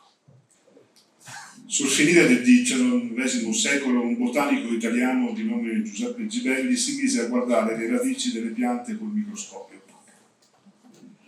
Notò qualcosa di curioso. Dei fili sottilissimi, quasi trasparenti, si avvolgevano attorno alle radici, come piccole cuffie. Erano ife di funghi. non le attaccavano, non le danneggiavano, ma vivevano insieme. Gibelli fu il primo a descrivere questa convivenza come una simbiosi. Oggi la si chiama micorriza, un'unione tra funghi e piante in cui entrambi traggono beneficio. Le piante offrono zuccheri, i funghi in cambio portano acqua, sali minerali, ma anche protezione contro la siccità o le malattie. Queste connessioni non restano isolate, ma formano una rete sotterranea che collega le radici di piante anche molto distanti tra loro. È questo il primo significato della parola rete. Non solo collegamento, ma scambio, equilibrio e protezione. Nell'ambito artigiano, come in altri, la rete è una condizione di esistenza. Nessuna attività vive davvero da sola. Ogni impresa è legata ad altre, da cui riceve materiali, competenze e domande. Alcuni legami sono strutturati, fornitori, clienti, collaboratori. Altri restano informali, suggerimenti tra colleghi, contatti che passano di mano in mano, informazioni che circolano senza passaggi ufficiali. Molte di queste relazioni si sedimentano nel tempo. La rete non si limita a connettere, fa circolare strumenti, pratiche, soluzioni, ma anche apprendimenti che non seguono percorsi formali. È in questo scambio che si diffondono innovazioni, che si testano approcci, che si affina il mestiere. Non esiste una regia, ma una prossimità operativa. Ci si osserva, ci si corregge, si adatta ciò che non funziona o che funziona. Ogni sapere per evolvere ha bisogno di movimento. Alcuni legami proiettano i singoli su un piano più ampio. Le reti di rappresentanza, come le associazioni, intervengono quando serve orientarsi, trovare interlocutori, superare soglie di accesso. Offrono continuità in condizioni che rischierebbero di interromperla. Come nella simbiosi tra radici e funghi, anche nel lavoro artigiano la connessione opera in profondità, alimenta e tiene insieme. La rete non si limita a connettere e fa circolare. L'ho segnato, è davvero meraviglioso, racconta tanto in poche parole. E il racconto ora noi lo affidiamo a Sebastiano Cattaruzzo, ricercatore dell'Università Ca' Foscari di Venezia, per raccontarvi che cosa significa fare internazionalizzazione oggi. Può scegliere quello che vuole, asta o microfono. Buonasera a tutti. Buonasera a tutti, è un piacere intervenire qui. Ho deciso di partire con il mio intervento proprio dalla ultima immagine che ci è stata data appunto dalla lettura di Mirko, quella di queste connessioni sotterranee, perché in realtà tra biologia ed economia ci sono tantissime analogie possibili, c'è addirittura un sottocampo dell'economia che si chiama Evolution Economics, che proprio usa la biologia e queste analogie per studiare i fenomeni economici. Esattamente come gli attori del mondo vegetale, del mondo animale interagiscono tra di loro in maniera anche simbiotica a volte, anche i imprese artigiani si trovano perennemente coinvolti in queste reti che possono essere di varia natura, appunto possono essere reti cognitive, dove si scambiano appunto conoscenze, reti più operative, reti più materiali. In questo appunto abbiamo uno scenario molto complesso, uno scenario sicuramente multilivello, in cui per esempio lavoratori interagiscono all'interno di un'impresa, le imprese interagiscono all'interno di un'associazione, che a loro volta interagiscono all'interno di un territorio. Uno scenario molto complesso e multilivello, ma in cui appunto la parola rete ci permette di darci un volto. Ed è proprio osservando questo volto che mi è venuto in mente di parlare dell'internazionalizzazione, soprattutto del cambiamento che sta avendo l'internazionalizzazione in questi anni, quest'ultima decade quantomeno. Siamo di fronte a un passaggio chiarissimo da quello che è chiamata una volta l'economia materiale, quella in cui appunto i flussi di beni materiali erano quelli che caratterizzavano la ricchezza e che decidevano un po' chi sarebbero stati vincitori e chi sarebbero stati perdenti nella competizione. A un passaggio che ci porta alla cosiddetta knowledge economy, un'economia della conoscenza. Questi sono i flussi di conoscenza invece a determinare vincenti e perdenti della globalizzazione e della competizione come processo. Con questo i flussi di conoscenza hanno due caratteristiche molto molto forti. In primis sono molto polarizzanti, sono polarizzati già di partenza, nel senso che le conoscenze tendono a risiedere nei grandi centri urbani, vicino alle grandi università, vicino alle grandi istituzioni, vicino alle capitali, e sono anche polarizzanti, perché più conoscenza si ha, più si è in grado di produrre, più si è in grado di innovare, più si è in grado di inventare. Tutto questo, soprattutto in uno scenario in cui la deindustrializzazione ha abbastanza coinvolto i nostri territori in diverse forme ovviamente, ma è qualcosa con cui dobbiamo sicuramente fare i conti, ci porta anche a guardare l'internazionalizzazione in una maniera diversa. L'internazionalizzazione è sempre stata studiata, il commercio internazionale, guardando principalmente all'export manufatturiero. L'export manufatturiero in realtà negli ultimi 5, forse anche 10 anni, ha raggiunto quello che potremmo chiamare un plateau, nel senso che è difficile a livello aggregato, a livello mondiale, aspettarsi che ci siano forti aumenti nella quantità di merci scambiate. Ci saranno sicuramente riallocazioni, ci saranno sicuramente saliscendi, ci sarà sicuramente un periodo di incertezze come stiamo vedendo ora in questi giorni, ma è difficile immaginarsi una crescita indistinta di questo fenomeno. È quello che l'economista Paul Antrax dell'Università di Harvard ha chiamato la cosiddetta globalization, appunto, dopo una grandissima fase di globalizzazione molto molto intensa, spinta anche dalle rivoluzioni industriali e da tutte le rivoluzioni tecnologiche che hanno seguito, siamo nella cosiddetta globalization, appunto una fase in cui non ci si può aspettare una crescita così forte delle esportazioni. In questo, un fenomeno in cui sembra un orizzonte che va in qualche modo restringendosi, in realtà c'è anche un orizzonte che si allarga, perché ci sono almeno 2 elementi che prendono un'importanza fondamentale. In primis, la densità dei legami all'interno della rete. Cos'è la densità dei legami in una rete? Poniamo un'impresa al centro di una rete. I suoi legami dal punto di vista dei mercati internazionali sono i paesi verso cui esporta, o, andando ancora più in maniera disaggregata, i singoli clienti verso cui esporta. Bene, averne di più, essere in grado di diversificare, quindi intensificare la densità dei propri legami, è sicuramente la prima risposta che permette in qualche modo di difendersi da tutte queste turbolenze. Anche qui appunto abbiamo un cambiamento di visione dal punto di vista economico. Se prima si è sempre spinto per aumentare il volume delle esportazioni, adesso forse la stabilità in realtà ha un suo senso, ha un suo perché. E la stabilità si raggiunge proprio grazie alla diversificazione. In secondo luogo siamo di fronte alla cosiddetta servitizzazione, o almeno il vecchio nome che si dava al fenomeno della servitizzazione, ma in generale c'è una compenetrazione sempre più forte della manifattura di beni veri e propri e dei servizi digitali, del mondo digitale, con tutto quello che ne consegue, una specie di, appunto, forzando un po' il percorso, una specie di sinestesia tra materiale ed immateriale, tra dati e sentimenti. Pensiamo anche soltanto, per esempio, all'utilizzo dei big data per fare previsione delle vendite o all'utilizzo del sentiment online per capire appunto l'impatto di determinate azioni. Tutto questo in realtà ha dei risvolti molto, molto pratici che essenzialmente consistono nella forte importanza che hanno le tecnologie abilitanti, le tecnologie digitali.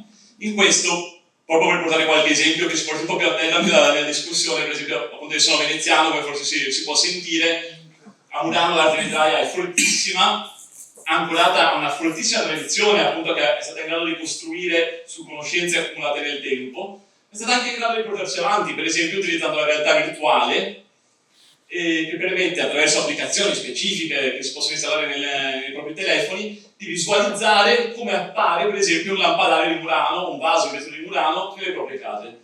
Questo permette anche a un cliente potenzialmente lontanissimo, che potenzialmente neanche metterà mai piede nell'isola di Murano, di visualizzare con occhio come un possibile acquisto di un possibile manufatto da Murano potrebbe presentarsi nella propria casa. Questo è un semplice esempio, ma di come appunto queste nuove tecnologie ci permettono di essere presenti in qualche modo dappertutto.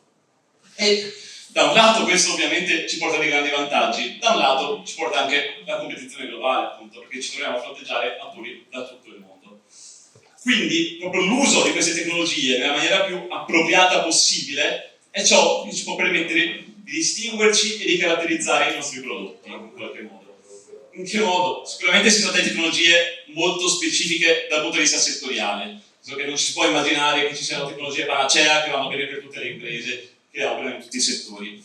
In secondo luogo sono tecnologie che hanno ovviamente degli ostacoli anche nella loro adozione, degli ostacoli dimensionali per esempio. Non si può immaginare che una tecnologia che va bene per un'impresa da 250 dipendenti vadano bene anche per un'impresa da 3 dipendenti o da 5 dipendenti.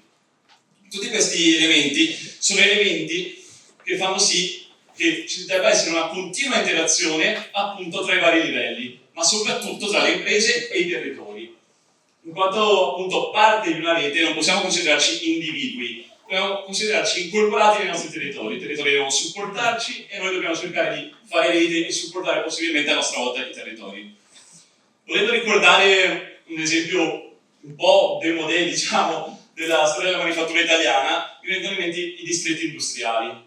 Grande successo, in realtà probabilmente una delle politiche industriali più di successo nella storia dell'industria italiana, studiato sotto tantissimi aspetti. Adesso semplicemente due elementi caratterizzanti che mi vengono in mente da nominare delle filiere erano in primis, e delle filiere dei distretti italiani, erano in primis le filiere di approvvigionamento, quindi il fare rete localmente, assicurarci di avere diversi fornitori che si possono sostituire tra di loro potenzialmente in caso di necessità, il fatto di scambiarsi conoscenze, il fatto per esempio del job pooling anche, il fatto di poter mettere un territorio al servizio di un settore industriale specifico. In questo modo il territorio può creare capitale umano che vada bene alle imprese, che possa contribuire positivamente alle imprese che hanno bisogno di competere in questa fase così complicata. Ora, non chiedo certo un ritorno ai distretti industriali, sarebbe alquanto vintage, quantomeno, anche forse fuori luogo, ma per cercare di replicare un approccio simile, sulla stessa linea in qualche modo, semplicemente quello che voglio che vorrei che emerga da questo mio intervento è che non è più sufficiente investire in macchinari per sé e semplicemente per l'efficientamento o la minimizzazione dei costi, ma diventa sempre più imperativo investire nel capitale umano, nella sua creazione, nell'accumulazione e anche nel essere in grado di trattenere questo capitale umano all'interno delle aziende. Essenzialmente quello che vorrei dire è che la competitività appunto non passa più per ragionamenti di massimizzazione dell'efficienza, minimizzazione dei costi, che restano sicuramente importantissimi all'interno dell'azienda, ma non sono più sufficienti per competere. L'accumulazione di capitale intellettuale è forse la vera via per competere in maniera unica al mondo e contro tutti gli attori globali che troviamo. In tutto questo il futuro è sicuramente intangibile e incerto, ma sarà molto concreto per chi saprà impadronirsene. Grazie. Grazie Sebastiano Cataruzzo. Beh, insomma, di incertezza sul futuro ormai abbiamo imparato a masticare la parola incertezza, no? Stiamo vedendo che cosa sta accadendo, quindi è una parola con cui stiamo iniziando ad avere a che fare, ma navigare nell'incertezza avendo delle basi solide, dei minimi comuni denominatori come possono essere queste parole che devono tornare, devono essere dei punti di riferimento per chi fa impresa e chi fa impresa nel mondo artigiano potrebbe essere importante, potrebbe essere la scialuppa quando c'è la tempesta, no? Aggrapparsi a queste parole che sono le parole fondanti del mondo artigiano e quindi ritrovarle quando magari si sono perse lungo il cammino, perché il cammino è un cammino di fatica. Torno alla parola fatica che ha citato Beniamino Mirisola, perché è una parola che insomma, personalmente ha appassionato anche me e se non sbaglio, Presidente, la invito qui con me, so che è una parola che ha appassionato in qualche modo anche lei. Torno ad invitarla qui perché è arrivato il momento di tirare un po' le fila e io vorrei farlo con lei, citando in qualche modo questa parola fatica e poi chiedendo ai territori di arrivare qui e raccontarci magari quali sono le parole che li hanno colpiti di più, cercando di disegnare una sorta di geografia del Made in Italy. Perché la parola fatica l'ha colpita, Presidente? Ma mi ha colpito perché in effetti leggendo, mi sono letto nel nostro abecedario quella parola, tra le altre ricalca molto quello che siamo noi artigiani, ma soprattutto, come lo diceva anche la Presidente, la fatica è qualcosa che riguarda un po' tutti e che ognuno sa calare apprezzandola e rivitalizzandola. Nel caso nostro del mondo dell'artigianato rappresenta veramente quello che viene raccontato di questo albero, di questo pino delle montagne della California, ma soprattutto quello e quindi la difficoltà che questo pino fa per crescere. Ecco, riguarda la stessa difficoltà che i nostri padri, ma anche noi stessi, facciamo quotidianamente come difficoltà per destreggiarci tra quelle che sono le difficoltà di un'economia difficile. Basti pensare a questi giorni, dazi sì, dazi no, cioè sembra giocare ai dadi più che giocare con un'economia mondiale, dove la globalizzazione sembra sparita, dopo torna. Insomma, è molto strano, dobbiamo dire, che oggi come oggi, nel 2025, si arrivi a questo punto. Però al di là di questa realtà, perché purtroppo è realtà, il mondo artigiano deve sapersi destreggiare, deve saper vincere queste difficoltà, e quindi fare quella fatica che, devo dire, è insita un po' nel nostro carattere, nel nostro essere artigiano. E quindi per questo motivo, insomma, mi ha colpito molto, ma devo dire anche un po' tutte le parole, quindi vorrei ringraziare ulteriormente per l'abecedario, che questo formato poi piccolo, ma soprattutto a me sembra di avere il classico bignami dei tempi di quando si andava a scuola noi, insomma, di un consumo veloce, ma che era quasi essenziale, perché in effetti trovavamo quello che ci serviva.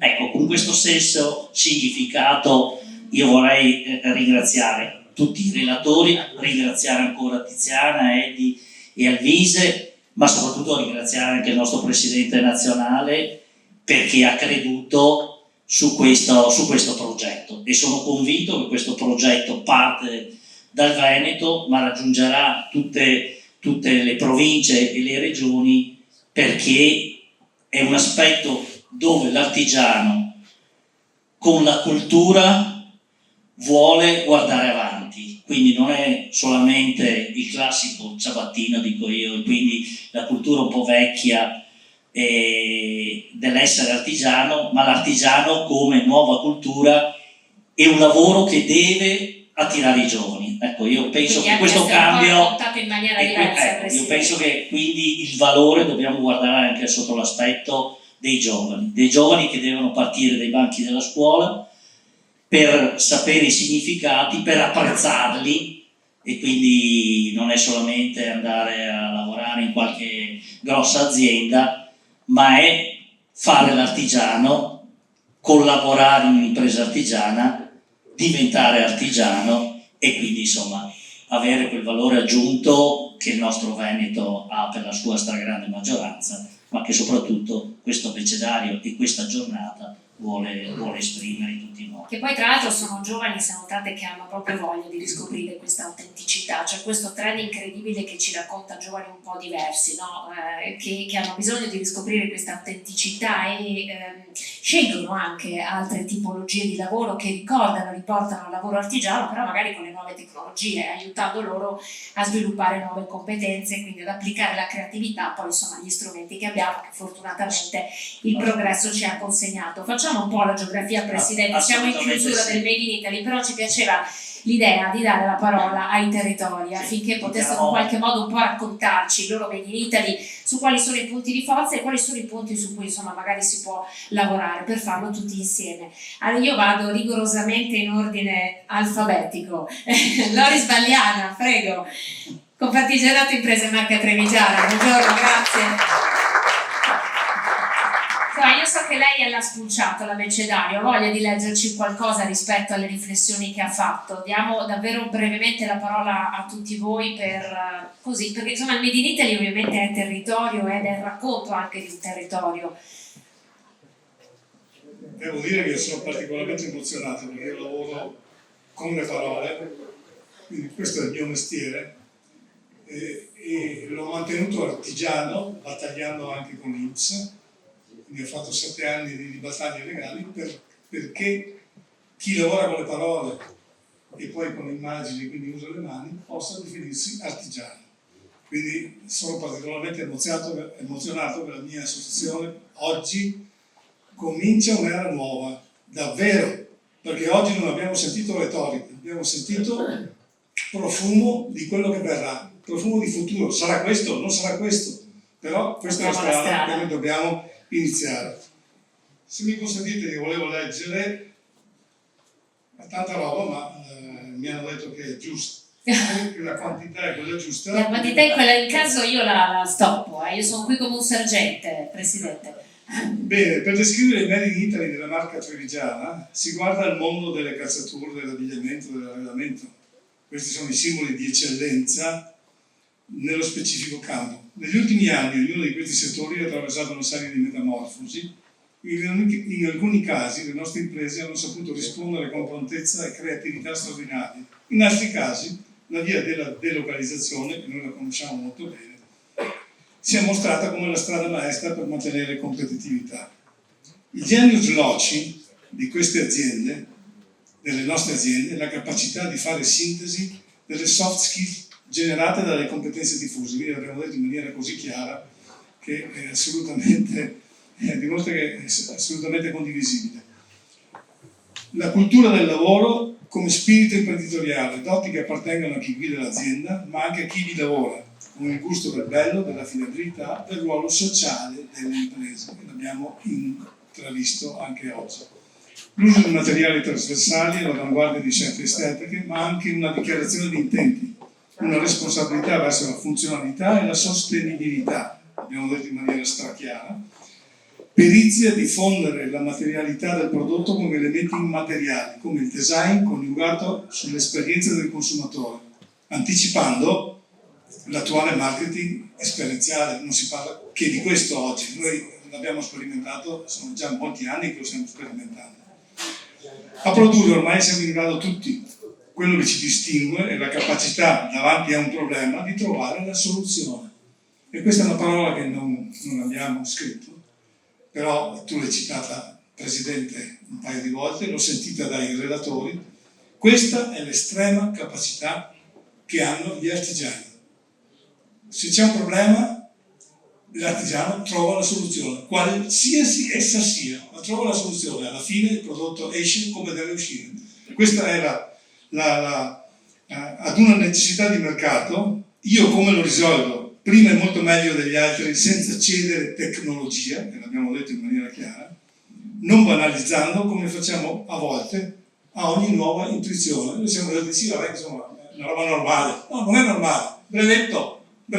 Gli americani respirano e brevettano. Questo è estremamente importante, quello che abbiamo ascoltato oggi. Per questo abbiamo bisogno di essere costantemente creativi, ma non basta. Dobbiamo giocare in squadre, aiutando ogni imprenditore a capire che la dimensione dell'azienda conta, la dimensione di stare insieme, più imprese, insieme magari alla politica e insieme alle parti sociali.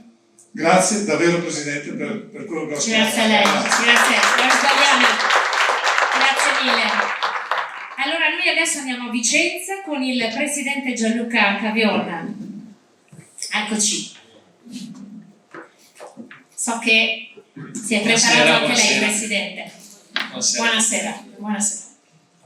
Niente domanda, Allora, io so che anche lei l'ha letto, ma tra l'altro andiamo a Vicenza ci sono diciamo delle eccellenze, dall'oreficeria a tutto il tema legato insomma alla concia, avete un valore aggiunto molto importante, mai come in questo momento insomma sottoposto alle famose tempeste di cui stavamo parlando. Io so che anche lei in qualche modo ha provato ad associare qualche parola di questo nostro abecedario per provare a raccontare il territorio vicentino. Prima di leggere gli appunti che mi ero preparato, però volevo una piccola considerazione che emerge proprio da questo pomeriggio con un tema molto importante e che mi lascia un po' basito, perché vedendo le situazioni geopolitiche che sono accadute in questi ultimi periodi, aver individuato questa data del 15 aprile per festeggiare la ricorrenza del Made in Italy cade proprio a pennello. E dico questo perché penso che l'economia del mondo non possa essere basata sulle dichiarazioni di un presidente. Una volta l'economia era basata sui dati veri, su fatturati, su occupazione. E mi sembra strano che parlando di globalizzazione oggi siamo in balia di una persona che può cambiare le strategie dei mercati. Ma mi avvicino a questa è la mia piccola considerazione. Grazie Presidente. Il Made in Italy a Vicenza è caratterizzato da distretti e categorie di eccellenza che vanno dall'oro alla ceramica, dalla pelle alla moda, dall'alimentazione alla meccanica. mestieri che esportano in tutto il mondo e che fanno di Vicenza la terza provincia nazionale e la prima in Veneto per esportazione. I prodotti dei nostri artigiani sono apprezzati in tutto il mondo per la qualità, per la precisione, per la passione e per la creatività. Un lavoro che mette insieme l'entusiasmo e il rigore, quel concetto di zelo che ben rappresenta lo spirito artigiano e che è stato declinato tra le 21 voci di questo abecedario presentato oggi. La grande sfida contemporanea per il Made in Italy sarà sicuramente quella di efficientare i processi ed essere meno energivori nella realizzazione dei prodotti. Questo per poter essere sempre più competitivi in un contesto economico dove la produzione è sempre più standardizzata e meccanizzata. Efficientare i processi senza però perdere quella personalizzazione del prodotto, perché l'artigianato non conosce la standardizzazione, si basa sull'ingegno, sulla creatività e sulla relazione dell'uomo, riprendendo quindi il concetto di humanitas coniato dai latini più di 2000 anni fa e che esprime appieno i valori fondanti dell'artigianato oggi e da sempre. Questi valori, insieme alla tenacia e alla capacità repentina che hanno le nostre aziende di adattarsi ai cambiamenti, faranno sempre la differenza anche in un contesto di politica economica globale incerta come quella attuale. In che modo? Grazie alla creatività e all'impegno nel creare e diversificare prodotti e opportunità, anche in nuovi contesti di mercato internazionale. Grazie Presidente. Grazie. Continuiamo il nostro viaggio, allora andiamo a Padova con il Presidente Gianluca Dall'Aglio.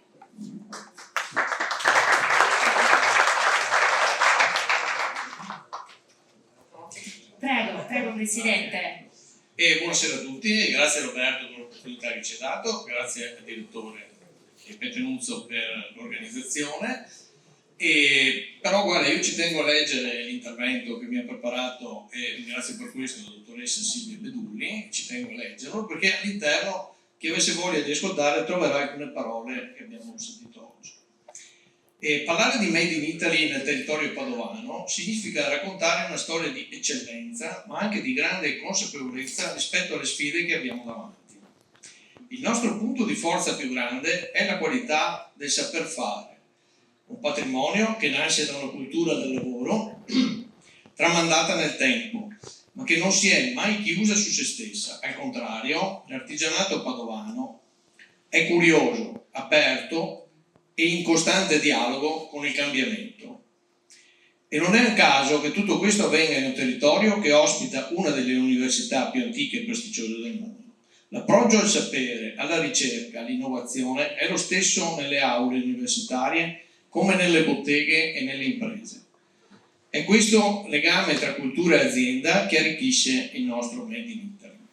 Oggi questo dialogo trova nuova forza nel digitale, una trasformazione che non sostituisce la manualità, ma la potenzia, la mette in connessione con il mondo. Quando il saper fare incontra la tecnologia, nascono prodotti unici, imprese più competitivi e processi più sostenibili. Per portare avanti questa visione abbiamo ideato per esempio Digital Artifacts, un festival che racconta ai giovani e agli imprenditori come si possa innovare senza snaturare la propria identità. La seconda edizione, che si è conclusa da poco, ha confermato quanto ci sia bisogno di futuro nel nostro tessuto produttivo. Se c'è una criticità è la difficoltà di trasformare questo enorme potenziale in sistema. Abbiamo eccellenze straordinarie, ma spesso faticano a fare rete, a condividere strumenti, a parlare con una voce sola. È su questo che, come associazioni, dobbiamo lavorare. Creare connessioni, contaminazioni, occasioni di crescita comune anche tra generazioni. Il Made in Italy è forte quando non è solo un'etichetta, ma un impegno mantenuto di qualità, etica del lavoro, bellezza, che nasce dalla competenza. E sta a noi, insieme, trasformare questo impegno in un percorso di crescita condivisa per imprese, persone e comunità. Grazie. Grazie a lei Presidente.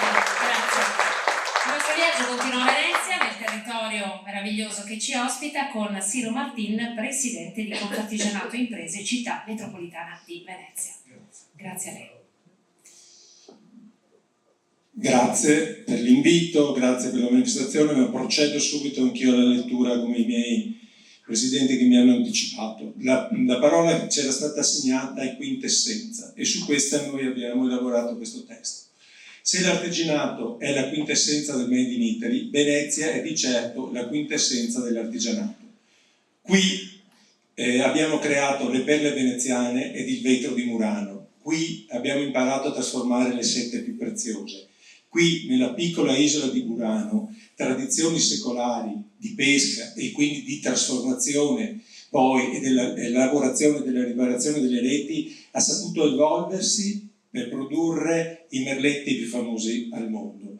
Qui la più grande fabbrica preindustriale e quindi l'arsenale che sfornava un'imbarcazione al giorno, tutto questo grazie alle conoscenze, competenze e ingegno di migliaia di artigiani e di artigiane, le velere. Questo dobbiamo ricordarci, il primo esempio anche di emancipazione femminile. Qui nasce, è già stato detto questo, nasce il principio moderno della sostenibilità. È stato detto prima dalla Presidente Collalto, perché Venezia vive sugli alberi. È vero, ha fatto questo editto, questo progetto di governo, già nel 1400, ma non solo perché gli servivano fare remi, barche, imbarcazioni, ma perché aveva capito che già nel 1400 questo disboscamento prolungato e privo di regole stava provocando dei dissesti idrogeologici e quindi ha incominciato a normare in maniera molto severa il taglio degli alberi. Però, come possiamo dire, non siamo sicuramente narcisi perché l'opera idrogeologica più importante degli ultimi 20 anni è ancora stata realizzata a Venezia con il Mose, quindi si è evoluta. Questo era il Made in Italy della Venezia di un tempo, ma la cosa straordinaria è che lo è anche quella di oggi, perché molte di queste realtà ancora esistono, altre hanno saputo evolversi, come l'Arsenale, che da una quintessenza di un prodotto è diventata la quintessenza dei servizi. È stato citato anche prima, perché anche i servizi fanno parte del Made in Italy, non solo il prodotto. E infatti è diventata una sede dell'artigianato estremamente importante come Salone dell'Arte Artigianato, ma anche della cultura artigiana attraverso la Biennale. Siamo unici, sicuramente, ma tutti i sistemi, diciamo così, unici sono purtroppo anche fragili. Questo è un tema che dobbiamo tenerlo ben presente e qua chiudo con un'altra parola che le racchiude tutte queste, che è Confartigianato. Confartigianato dovrà trasformare questa fragilità in forza, accompagnando queste eccellenze in un futuro fatto di imprese, di donne, di uomini, di competenze, di intuito, di dedizione, ma anche di trasformazione, innovazione, sostenibilità e tutela. Un futuro che sarà tanto radioso quanto noi sapremo essere concreti, rimanendo uniti e vicini alle imprese artigiane, raccontando con passione quanto sia stato straordinario il loro passato, attrattivo il loro presente e quanto sarà entusiasmante il loro futuro. Grazie. Grazie Presidente per il suo contributo. Voliamo nelle terre alte ora e chiedo a Claudia Scarzanella, Presidente Confartigianato Imprese Belluno, di raggiungerci. Il suo territorio, tra l'altro, insomma, che sta vivendo una fase di vitalità incredibile grazie alla sollecitazione e alla spinta delle Olimpiadi. Grazie. Buonasera a tutti e grazie. Noi abbiamo scelto come parole orizzonte e progetto. L'orizzonte è la linea apparente che separa la terra dal cielo. Che il punto di osservazione sia a valle o in cima alla montagna non è facile vedere l'orizzonte ed è per questo che l'introspezione, l'orgoglio e la tenacia diventano elementi essenziali del montanaro per andare oltre gli ostacoli sensoriali. Questo atteggiamento diventa opportunità, desiderio di riscatto e volontà di lasciare un'impronta indelebile che possa fondersi tra la materialità della terra e l'immaterialità del cielo. Terra dalla natura rigogliosa e ricca, portatrice di bellezza e mistero, cielo blu cobalto che guardandolo fa tendere all'infinito. ma anche terreni impervi, aspri, ripidi e dissestati, inverni lunghi e malinconici, vette che dominano senza scendere mai a compromessi. È tra queste emozioni profonde che gli artigiani bellunesi realizzano ogni giorno prodotti intrisi di un orizzonte immaginario che li proietta verso sfide sempre più elevate. Ed è certamente una grande scommessa e un'opportunità il progetto di rilancio di questo territorio attraverso l'evento olimpico Milano Cortina. Vetrina internazionale e occasione irripetibile di un faro sulla bellezza di terra, cielo e artigianato. Mi piacerebbe che cogliessimo l'occasione per fondere le eccellenze dei nostri territori in un unico progetto da mostrare al mondo. Artigiani e artigianato al centro, per lanciare forte il messaggio che il Made in Italy è la potenza di persone e luoghi che modellano fino a fondere arte e saperi, cultura e tradizione, futuro e visione, innovazione e tecnica, intelligenza e creatività, eccellenza e qualità, unicità e bellezza. Grazie a lei Presidente per il suo contributo, grazie. Allora il nostro viaggio continua, andiamo nel Polesine con il vicepresidente Ernesto Spinello. Buonasera, grazie. Grazie a tutti. Intanto volevo ringraziare perché secondo me questo abecedario diventerà un vademecum, un faro a cui guardare ogni volta che nelle nostre aziende penseremo un po' di creatività e probabilmente anche alla promozione delle nostre aziende. Sarà una pietra miliare da sfogliare tutti i giorni. Ecco, il Polesine, se dovessimo associarlo ad una parola dell'abecedario, è una provincia in stretta e viscerale relazione con l'ecologia. Immersa tra i due più grandi fiumi d'Italia, Adige e Po, è una lingua lunga e stretta che sfocia nel suggestivo delta del Po. In questa terra fertile l'artigianato ha sempre operato in armonia con la natura. Le nostre aziende, spesso a conduzione familiare, hanno sviluppato filiere agroalimentari orientate al biologico e alla sostenibilità, valorizzando la vocazione rurale del territorio. Questo impegno si riflette anche nel turismo esperienziale e naturalistico, con percorsi ciclopedonali lungo gli argini, itinerari tra ville e valli, abbazie e santuari. È un mosaico di eccellenze artigiane, anche innovative, dal distretto della giostra dell'Alto Polesine, che esporta in tutto il mondo, alle aziende dei fuochi d'artificio, ai maestri vetrai, fino al distretto ittico verso il mare. Senza dimenticare i settori più tradizionali dell'abbigliamento, calzature, metallurgia e meccanica. Tutte realtà che incarnano il vero spirito del Made in Italy, qualità, passione, tradizione. Il lavoro è un valore, prima ancora che una necessità, una passione e un'idea di impresa. Forse proprio perché la gente polesana ha assorbito lo scorrere lento dell'acqua e dei suoi fiumi, in Polesine, più che altrove, assume un senso il rispetto del passato per educare il cambiamento di domani, senza stravolgerlo, preservando l'unicità del territorio, immensa fonte di ispirazione per le nostre imprese artigiane. Se devo pensare ad una criticità, forse è proprio quella di essere rimasti troppo isolati nel nostro piccolo mondo antico.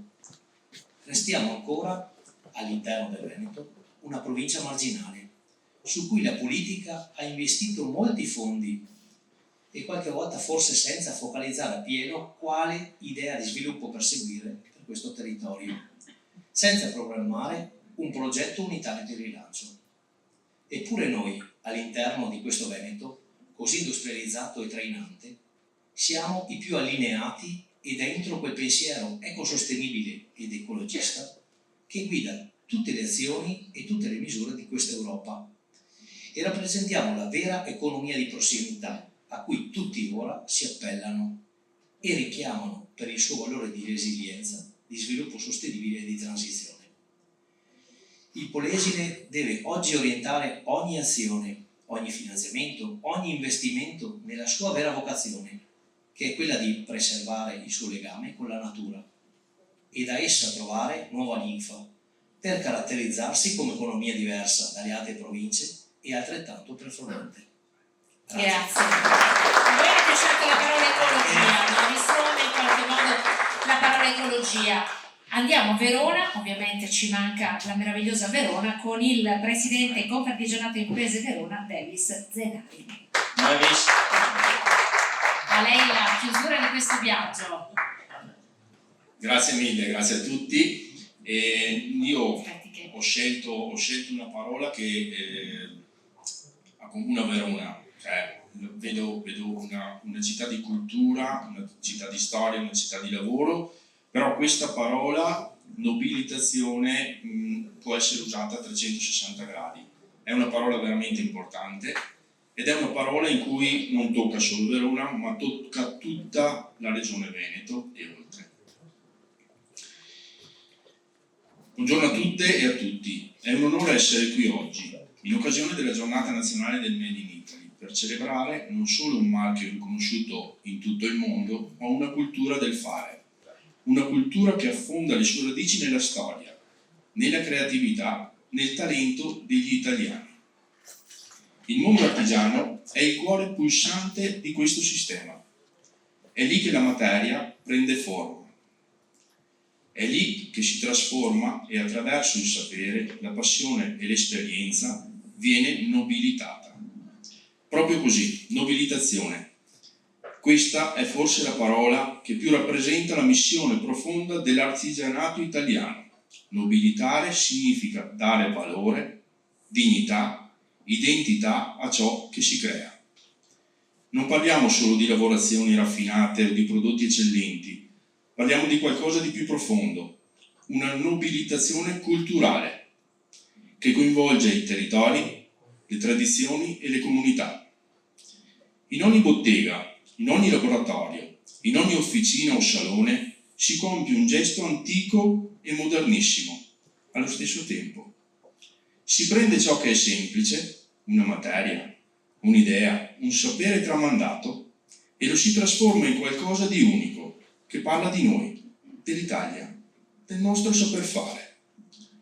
Questo è il valore aggiunto del Made in Italy, che non è solo bellezza, è profondità, non è solo stile, è anima. È questa la sfida che ci attende e unisce oggi: custodire, promuovere, innovare questo patrimonio. Fare in modo che la nobilitazione dell'artigianato continui ad essere un faro, un modello, una promessa per il futuro. E in questa promessa ci siete voi, artigiane e artigiani, presidenti, rappresentanti e ambasciatori del fare con cura. Grazie. Grazie per ciò che fate ogni giorno con passione, competenza e responsabilità. Ogni vostro gesto costruisce identità. Ogni vostra opera la conta l'Italia. Grazie. Grazie davvero a tutti voi per averci aiutato, come dire, a percorrere una strada. Direi... Questo era un passaggio che io e te ci tenevamo molto, quello di sentire anche i miei colleghi, perché in effetti, come avete avuto modo di sentire, ogni provincia ha la sua peculiarità, però alla fine il comune denominatore è l'artigianato, per le sue capacità, per la sua voglia di fare e risolvere tutti i problemi. Ecco, quindi penso che dobbiamo essere orgogliosi quindi del nostro Veneto, essere orgogliosi, come è stato detto, di Confartigianato e continuare con questo passo a portare avanti questi valori. Ringrazio, posso passare ai ringraziamenti o aggiungere qualcosa? Abbiamo, Presidente, la sorpresa finale che in qualche modo vuole portare qui su questo palco i giovani imprenditori, perché se noi oggi parliamo di un linguaggio che dobbiamo, come dire, trasferire anche agli altri, perché sapete, come abbiamo in qualche modo già detto, che l'idea, il cuore dell'idea nasce qui dal Veneto, ma poi questa idea, proprio perché è stata sposata dal Confartigianato Nazionale, valicherà i confini del Veneto e dovrà diventare linguaggio comune. Quali sono i migliori destinatari, Presidente, se no i nostri giovani, il nostro futuro? Questo abecedario in qualche modo è pensato anche per loro. Allora io chiedo a Gianni Mezzalana di arrivare qui con noi per chiudere insieme questa questo pomeriggio, che si è un po' allungato rispetto ai tempi, però abbiamo voluto davvero provare a raccontare passo dopo passo che cosa c'è dietro questo abecedario. Approfitto insomma del tempo che Gianni impiegherà per arrivare per dirvi due cose. La prima cosa è che in cartellina trovate un QR code, utilizzatelo per andare a vedere quali sono i bandi che l'ufficio bandi di Confartigianato Imprese Veneto mette a disposizione. Qui ci sono le tracce per le opportunità che ci sono e che vanno colte sul territorio, quindi insomma ci tenevamo che all'interno della cartellina trovaste anche questo riferimento, quindi ecco, questo è molto importante. Allora Gianni, buonasera, lei in qualche modo la chiusura, è una bella responsabilità. Buonasera a tutti, sì. Ti dirò che la parola che mi è stata affidata, perché non l'avevo scelta io, è stata classicità. E poi l'ascolteremo. E quando mi ha telefonato Anza e mi ha detto la parola che ti è stata affidata è classicità, ho detto caspita, ma cosa c'entra classicità con il gruppo giovani, con un giovane imprenditore, cosa potrebbe c'entrare? E poi ho letto, se l'ascoltiamo dopo la sentiremo la definizione, e in effetti ho capito che la classicità non ha a che fare col tempo, non è qualcosa di antico, di vecchio, ma ha a che fare con quello che resta, quello che funziona bene e che resta anche nel mondo attuale. Ed è proprio questo che può essere usato come base di partenza per innovare, una base di partenza sicura che può essere usata per sperimentare e trovare nuove soluzioni, innovare. A me è venuto in mente quando ho letto la definizione che abbiamo dato degli studi che facevo di Lavoisier, che diceva niente si crea, niente si distrugge, tutto si trasforma.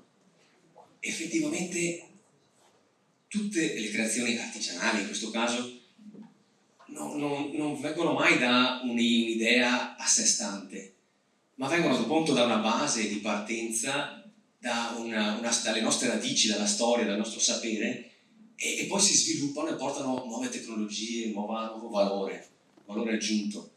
È un po' un ponte intergenerazionale, diciamo, e anche interculturale sotto certi aspetti. A me veniva in mente la mia azienda è di quarta generazione. Io restavo con mio nonno che lavorava, siamo bilanciai, quindi mi ricordo queste bilance ad orologio che erano complessi meccanismi difficili da riparare, e lui stava ore e ore lì con cacciaviti, con piccole cose a settarla nei minimi dettagli, dove anche la frazione del millimetro cambiava tutto, cambiava. E lui mi ha insegnato appunto la cura al dettaglio, il voler bene, diciamo, alle cose costruite artigianalmente. È qualcosa che sto cercando di, è ancora presto perché hanno 3 e 1 anno, però sto cercando di portare anche i miei figli. Si parte da piccoli, infatti. Allora cosa dite? L'ascoltiamo la parola classicità? Direi che è davvero l'ultimo, no? Il nostro momento di chiusura, per come lei Gianni ce l'ha in qualche modo declinata. Chiedo a Mirko Artuso di raccontarcela, così come è presente all'interno del nostro abecedario, che come detto riceverete alla fine di questa giornata, quindi davvero sono le primissime copie che sono date in stampa e saranno nelle vostre mani. Ecco, quindi siamo davvero contenti che il progetto, che è un progetto vero e proprio, parta da qui e poi insomma parta per questo viaggio. Giusto per restare in tema giovani, vi anticipo che potrebbe addirittura diventare un podcast, cioè è un progetto che potrebbe essere declinato in diversi linguaggi per raggiungere e davvero diventare un vocabolario comune del mondo artigiano. Questo è un po' il grande lavoro, la rivoluzione culturale ed economica che l'abecedario sarebbe in grado di portare avanti.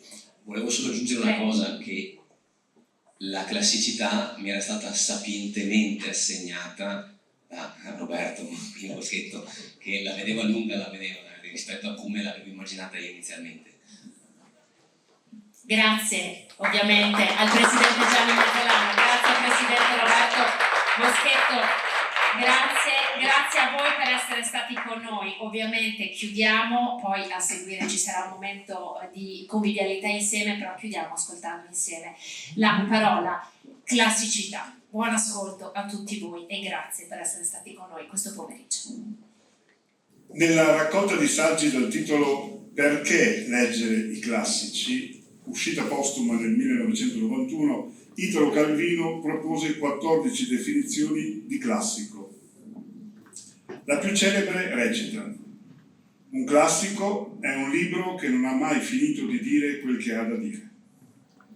Nella prospettiva calviniana, la prima lettura di un classico è sempre una rilettura, perché qualcosa dentro lo si conosce già e anche dopo averlo dimenticato, quel testo continua a lavorare sotto traccia, nascosto nelle scelte, nelle parole che si credono proprie, un patrimonio comune di storie e riferimenti a cui si torna e si ritorna, consapevolmente e non. La classicità, quindi, non è un'epoca né un'etichetta, ma una qualità del tempo.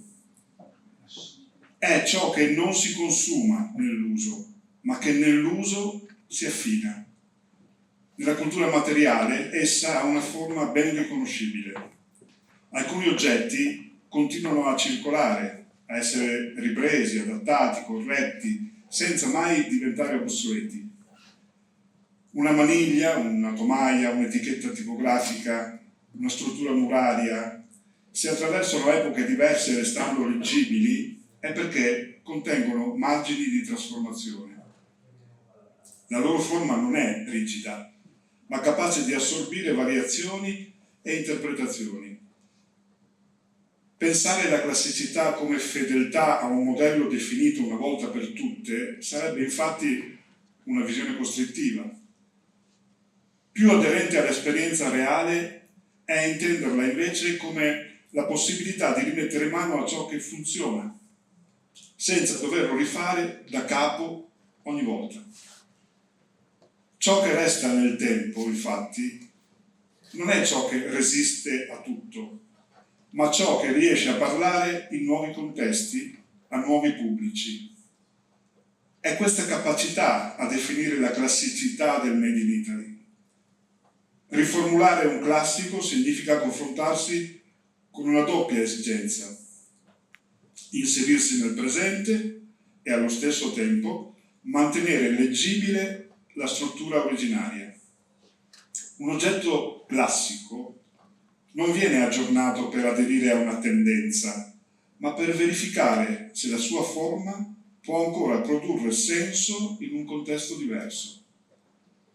Nell'artigianato Made in Italy, la classicità è una forma di consapevolezza che permette di distinguere ciò che merita continuità da ciò che va superato.